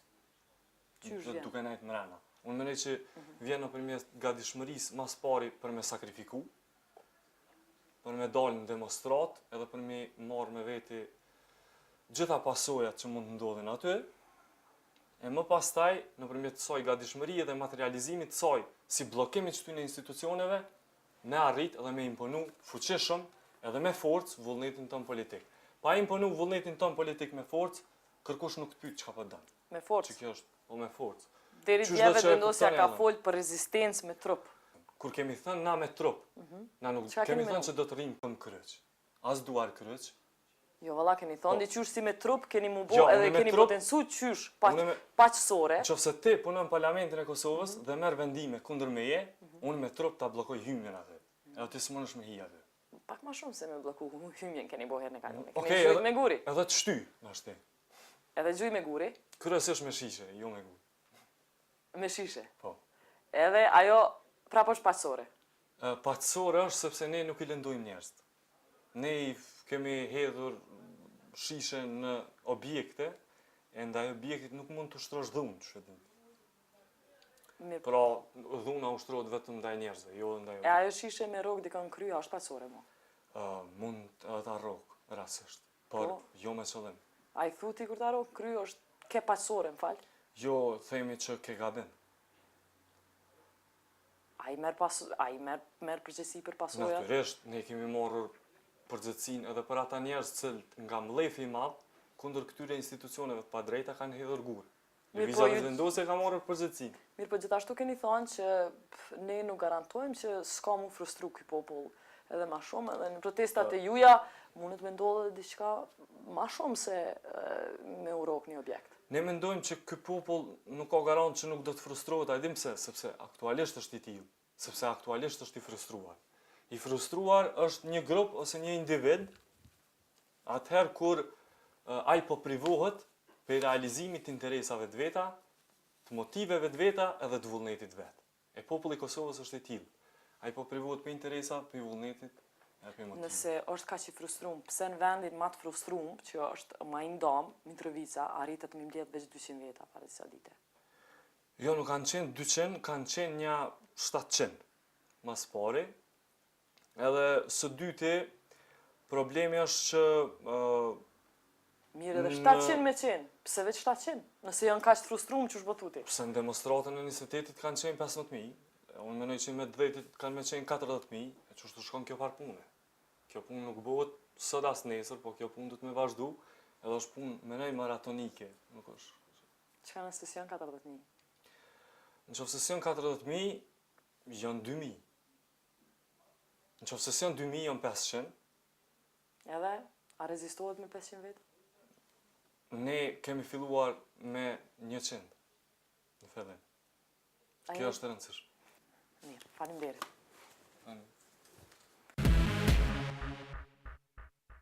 Gospodine Joviću, kako vam se čini Ahtisarijev plan? Ahtisarijev plan, kad bi ga ocenio u najkraćem rečeno, rekao bi da je on katastrofalan, bar iz srpskog gledišta, iz srpskog ugla. Ako bi ga ocenjivao iz albanskog ugla i koliko štiti albanski interes, rekao bi da je izvanredan, kao što i priča gospodin Ahtisari. Šta vam konkretno, da mi pričate, šta vam konkretno smeta na tom planu? Ono što najviše smeta u planu, to je državnost koja se daje Kosovo i Metohiji, odnosno proces koji je predviđen, u kome to decidirano u planu ne stoji da se Kosovu planira dodjeljivanje nezavisnosti, ali po onim ugovorima i obavezama i mogućnostima albanske strane da potpisuju međunarodne ugovore, da imaju svoj ustav, da imaju svoju vojsku, dobiju sve prerogative države. Ja ne vidim zaista ni jedan jedini način i do sada nismo čuli ni jedan jedini razlog zbog čega bi se razmišljalo uopšte, a kamoli sproveli ideju o nezavisnom Kosovu. Naime, znate da sada ni gospodin Ahtisarit niti bilo ko od međunarodnih zvaničnika koji se zalažu za nezavisno Kosovo nije rekao na kojem se to međunarodnom pravu ili članu međunarodnog prava, na kojem međunarodnom zakonu se zasniva takva težnja. Mi tako odgovor nismo dobili. Ja mislim da je gospodin Ahtisarit dužan, ne samo da nas saopšti tek tako kao iz rukava, rješenje će biti tako i tako. Ne, nego treba da objasni čime se rukovodio kad je odredio da ne određuje status Kosova, već kao što se priča sve češće u srpskoj javnosti, da određuje status Srbije, odnosno odkida deo države Srbije. Jedni razlog za koji on navod, to moram da kažem, koji se uglavnom može čuti u međunarodnom okruženju, to je da strahuje od nereda i agresivnosti albanskih ekstremista šta bi oni učinili. Ja mislim to suviše slabi, suviše mali razlog da bi se tako nešto učinilo, jer to je vrlo loša poruka koju se možda onda šalje Srbiji. Da li Srbija sad treba da pokaže da može napraviti mnogo veći haos, a može evidentno mnogo više nego što može recimo albanski deo ekstremista, mislim to suviše, kažem, slabi razlog da bi se razmišljalo o dodjeli nezavisnosti. Zar niste zadovoljni činjenicom da taj plan obavezuje albansku zajednicu za neke ustupke koje Albanci smatraju velikim, kao što su decentralizacija i zaštita pravoslavne crkve? Pa Zašto pravoslavne crkve? Mi smo to sve imali u našoj državi. Znači vi sada živite recimo iz Srbije, sigurno sam da Srbi u Mađarskoj ili Srbi u Austriji imaju veći stepen zaštite nego što bi imali Srbi na Kosovu i Metohiji. Vi niste naveli jedan primjer, nam obično kažu eto čak i srpski jezik, tako, bit će kao drugi službeni jezik. Sve je to suviše malo jer ako izgubite svoju državu, mi polazimo od osnove. Mi se možemo pričati o detaljima. Ti detalji možda i mogu biti dobri, možda mogu biti loši. Međutim, u ovom planu polazeći od osnove da se planira odcepljenje Kosova od Srbije, što ne vidimo nijedni razlog, znači bi se odrekli bilo kog dela svoje teritorije. Zatim, ako su vidjeli ovih 7 godina da nema vrste zločina koji nije počinjen Srbima u pristupu međunarodne zajednice, ako vidimo da još albanska populacija i međunarodna zajednica nije spremna da vrati 2/3 proteranih Srba, kako onda možemo verovati da će to desiti po stvari u nezavisnom Kosovo? Jer mislim pre toga da je trebalo prvo vratiti proterane Srbe, da je trebalo stvoriti uslove za normalan povratak, normalan život, pa onda pričati o nekom konačnom statusu. Ovako mi smo došli u situaciji da se može desiti da se donese konačna odluka o konačnom statusu Kosova u jednom ratnom zločinu, stanju ratnog zločina, jer po meni etničko čišćenje je ratni zločin. Kako mislite da organizujete ovo vaše nezadovoljstvo tim planom? Mi ćemo kanalisti nezadovoljstvo, dosta njih je međunarodnih zvaničnika pitalo, strahovalo od nekih nemira, čak vidimo u nekoj štampi stranu i provlačice će biti nemira na severu Kosova. Ja mislim da su to samo jedne lažne informacije koje treba stvoriti tenziju na severu Kosova. Mi činimo sve što možemo, znači bit ću iskren, veliki je strah među srpskom populacijom, ali ne on je strah tipa otići sa Kosova. Ne, sigurno odavde otići nećemo, tek tako lako mislim da neće ni biti tako nezavisno Kosovo. I sad jedno što ne bih da bacim skroz crno svetlo na ovaj Ahtisarijev predlog, jedno što može biti pozitivno u svemu ovome, to je da je i srpski narod i srpska populacija, svi srpski političari od najnižeg do najvišeg nivoa rekli su da je ovako rešenje neprihvatljivo. Ja mislim da se time ostvara, a samim tim da vidimo ljudima da imaju stav jedan države Rusije koja je dosta tvrda u svom stavu ukoliko se istraje na nametnom rešenju da će uložiti veto u Ujedinjenim nacijama. Tako da mislim da jedno što može pozitivno svega ovo slediti, to su jedni novi razgovori, novi krug razgovora gdje će se temeljno razgovarati o nekom novom predlogu, jer činjenica je da se nije baš najbolje snašao gospodin Ahtisari u ovim dosadašnjim pregovorima. Tako da ćemo pre svega u saradnji sa... Znači, postoji nada da se ovaj plan može promeniti? Apsolutno nada, ali ne promeniti u nekim sitnim delovima, parafima, ne, nego plan se mora suštinski promeniti. Znači, Albanci mora se doći do toga da Albanci ne dobiju ništa što trenutno imaju, a da Srbi ne izgube ono što su u vekovima imali. To je državnost na Kosovu. A šta vi mislite da će se desiti sa Srbima na Kosovu ako otprilike ovakav nekakav plan i za 3 mjeseca se ide u... Kako se nametne, mislim. Ja mislim da ništa dobro ne možemo očekivati jer činjenica je da, nažalost, albanski političari i dobar deo albanske populacije ne drže pod kontrolu svoj ekstremni deo. On je suviše, ne znam da li je brojno, ali suviše jak evidentno. Ne smije niko da se pojavi ta neka demokratska forma. Tako da možemo samo najgore očekivati. Nije stvar samo hoće li Srbi otići ili ne. Ja mislim da ti albanski ekstremisti neće dozvoliti da Srbi dugo zdrže na teritoriji Kosova i Metohije. Ništa dobro ne možemo očekivati. Sve ove garancije koje sada važe posle odlaska međunarodne zajednice, da li to bilo za 3 mjeseca, 3 godine ili 5 godina, sasvim je nebitno, verovatno će tada najveća stranka koja će činiti vladu u albanskom parlamentu, u kosovskom parlamentu, pričamo sad hipotetički, može podneti predlog da sva ta ovlašćenja koja sledi u Srbima, da se jednostavno ukinu iz nekog razumnog tada, s nekim razumnim obrazloženjem. I tog trenutka, recimo, mi se ne možemo nikome žaliti jer će reći priznali ste takvu državu, imate svoj parlament, imate institucije sistema, borite se okru institucije sistema za svoje pravo. A šta kažete onima koji kažu baš zato što se to me plašu, baš zato će biti ovde internacionalna misija, još jedna koja će uvediti da to bude kako je u Ahtisarijevu? Pa kaže, ta misija opet neće trajati u nedogled, jer bilo bi smešno i iluzorno očekivati da će ta misija stajati, biti tu možda 3, 5, 7, 10 godina. Mislim, on neće biti ni upola mandata koliko je bila UN misija. I ako UN misija nije mogla da učini ništa za ovih 7 godina, čisto sumnjam da bi EU misija, tako mislim naziva, ili tako misijom Europske unije, da bi nešto značajno mogla da promeni, ali ako je uloga i potreba da Europska unija bude stalno prisutna, da bi štitila srpski narod, onda ne vidimo uopšte zašto je potrebno ovakav status, jer nama ne treba Europska unija da nas štiti, već institucije. A pravi institucije mogu nas štiti samo onda kada budu i srpska i albanska strana zadovoljna, to sada nije slučaj. Postoje izvesne albanske grupe koje su tumačili Ahtisarijev plan kao ispunjavanje većina srpske političke ciljeve. A vi sa druge strane kažete da je ispunjavanje albanske političke strane. Kako je to moguće? Pa ne, to je jedno političko fingiranje. Evo recimo, ako se ne razumijem ili ako su oni u pravu, mi prihvatamo da mi dobijemo sva prava koje dobije albanska strana, da Albanci dobiju sve garancije koje dobije srpska strana. Evo tako možemo postići dogovor. Znači, to je jedan legitimno politički metod gdje oni pokušavaju da neke stvari predstave u krivom svetlu kako odgovara albanskoj strani. Ovakve grupe su također najavili protest zbog toga što im se ne sviđa Ahtisarijev plan u subotu. Pa ako se ne varam, to je grupa Aljbina Kurtija i akta za samoopredeljenje koji su dosta ekstremni i čudi me da niko do sad ništa ne preduzimao tako neču. Vidite, mi smo nezadovoljni maksimalno, ali niko nas se ne javljaju niti sukobe, niti neke velike demonstracije, niti protesti. Da, imaće jedan veliki miting, to će biti protest izražen na jedan demokratski način. Taj miting biti miran? Miran će biti, najvjerovatnije koliko nas neko nije isprovocirao, ali mislim da nema razloga da nas bilo koji isprovocira. I ne samo u vreme ovog mitinga, već i nakon tog mitinga mi ćemo pokušati da, kao i naša država na kraju krajeva, sve ovo vreme, svim demokratskim sredstvima, argumentima i istinom, da se borimo i izborimo, da se promeni ono što je evidentno loše u ovom Ahtisarijevom predlogu. Međutim, ako zaista to morate priznati sami, ako demokratske metode, demokratska vlada, demokratska vlast, istini i argumenti ne daju rezultate, onda moramo razmisliti o nekom drugom načinu. Onda, jel će SNV postati nekakva stranka ako hoćete da se borite demokratskim menima? Neće se nama postati nikakva stranka, jer vi znate vjerojatno da u Srpskom nacionalnom veću zaveden dogovor je da se zavede politički moratorijum među svim političkim strankama koje deluju na Kosovu i Metohiji, tako da u Srpskom nacionalnom veću imate pripadnike svih stranaka. Tako da nećemo prerasti u stranku, tim bi morali pola šanse da izgubimo.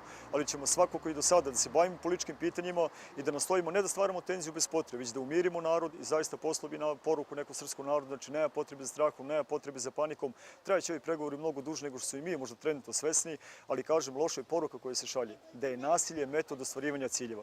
To ne bi varilo, ja se recimo, ako je već doneta odluka da se razmišlja o nekom nezavisnom Kosovu, to onda znači da je situacija već primirena, da su tenzije međunacionalne i međuetničke spuštene na najniži nivo. Pa onda ja mislim da je došlo vreme da se onih 250.000 proteranih Srba organizuju, da se organizovano vrate na Kosovo, baš da vidimo kako bi to profunkcionisalo. A mislim da je bilo veoma teško. I za kraj, da li će kosovski Srbi ikad pristati da budu deo kosovske institucije? Pa da, ja sam da ima velike šansi da kosovski Srbi svi budu deo kosovskih institucija, s tim da kosovske institucije budu deo srpskih institucija. Inače, bilo koje učešće u nekom nezavisnom Kosovu, ne samo što ne želim, jer zaista, budimo realni, to svi mi znamo, to znaju međunarodni zvaničnici, mi dugo ne bi ovdje opstali. Oni žele da se elegantno izvuku, oni žele neko nejasno rješenje. Ja zaista još jednom napominjem, znači ima nade, ne treba stajati, ne treba prekiditi razgovore, treba ići u diplomatske kontakte, razgovarati sa međunarodnom zajednicom i predočiti albanskoj strani da na ovaj način, i ako dobiju nešto, to će biti suviše kratkog daha. Zašto bi učinili to da recimo naša deca, neke nove generacije ulaze u neke nove sukobe, jer ako Srbija ne prizna nametno rješenje. Znači svaka nova generacija ima pravo da ako je nešto ono što je silom moto, silom im povrati. Ja mislim da je dosta bilo sile na ovim prostorima i da bi trebali ići u neke nove razgovore, argumentovano i da budemo svesni da jedna i druga strana moraju biti jednako pobjednici ili jednako pobeđeni. Znači čini se da nezavisnost se ne pomenjuje, baš to da nije puna nezavisnost, da se ne pomenjuje u ovom planu, nije dovoljno za vas za sada da kažete da se može još razgovarati. Pa ne, razgovarati se treba. Ja sam rekao, treba ići u razgovor, ali to što nije nešto napomenuto, ja kažem, ako imate sve prerogative države, ako imate sve ovlašćenja, jedne nezavisne države, ja ne vidim zašto bi pričao o nekom fingiranju, da li se to naziva nezavisna, nadgledana autonomija, potencijalna autonomija, uslovna nezavisnost, nadgledana nezavisnost.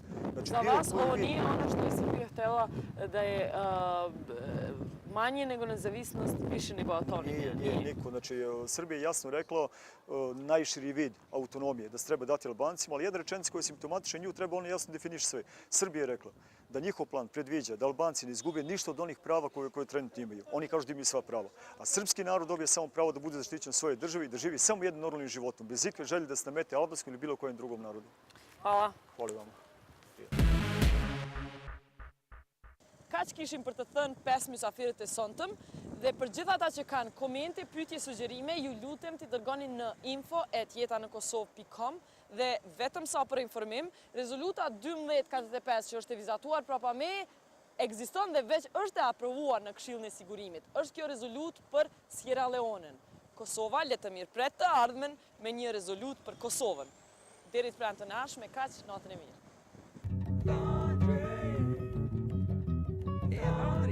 Ama mirë në Kosova në Amerikë.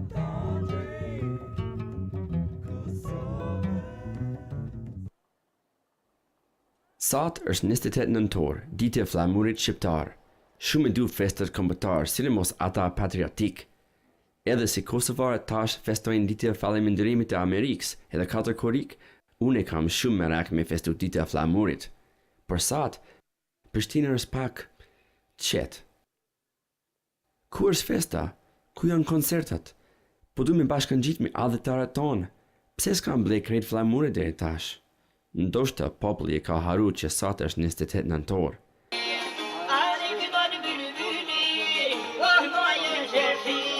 ndoshta janë tepër nxanë, duke ndërtuar themelin e shtetit të ri demokratik të Kosovës. Po unë du me festu. Tash po në gjoj diçka. Kjo duhet të jetë feste e madh për ditë e flamurit. Po, sigurisht, ndoshta edhe ka koncert. Një shqiptar, flamur shqiptar dhe një Amerikës. Një Amerikës, okay. Inshallah s'jam vonë për me festu. Unë kam ju kalzu sa patriotik jam unë e sot. Faleminderit shumë. Qfar feste e madh, që s'kam ditë për para.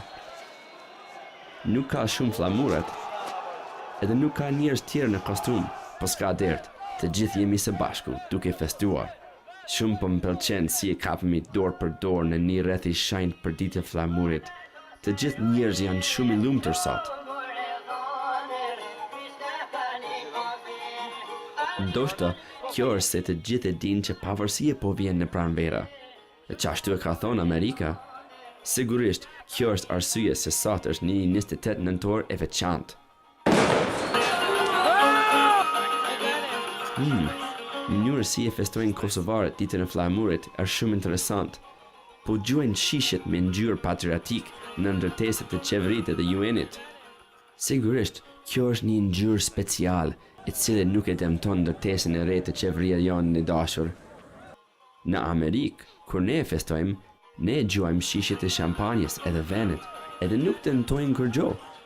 Po, e shoh që këtu ndoshta është pak më ndryshe. Kjo fest ka me kushtu shumë pare e taksave për me rregullu. Mirë po, s'ka lidhje, ja vlen me shpenzu për festet të rëndësishme. Njerëzit duhet më kënaq pak. Nuk jam bashkë i sigurt çka kanë me thonë liderët e Kosovës e të ndërkombëtarët. A kanë me ditë me u çmu këtë sjellje festive, masi që është ditë e veçantë. Po sa mirë prej festuesve që kanë lajmëruar policinë me kohë për me u largu, që mos me lëndu pa hiri. Këshire sa mirë, që tash edhe policia po festojnë. Ata po gjuajnë petartët me tym. Në Amerikë, edhe ne festojmë katërkorik me petartët. Kosovë dhe Amerikë e kemi shumë senet përbashkëta. Krejt njerëzit po qajnë për gëzimit, edhe unë po qaj. Të gjithë po qajmë, sepse ne jemi shumë emocionuar, edhe e lumtur me qenë pjesë e kësaj shoqërie sot në nder të historisë. Veç po mduket që i pas kam blej petartët prej Kinës. Dikush duhet me tregu policisë se ato petartët ja kanë kalu afatit pak. Duhet të kthejnë ata në Kinë dhe të kërkojnë petartët më të reja, pak më të shtrajta.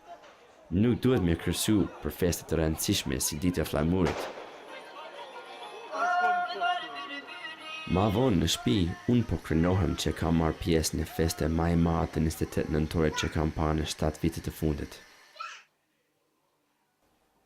Unë po qaj edhe një herë, vetëm të mendu si do të shpjegoj fëmijët tim çka ka bo babi në 28 nëntor 2006.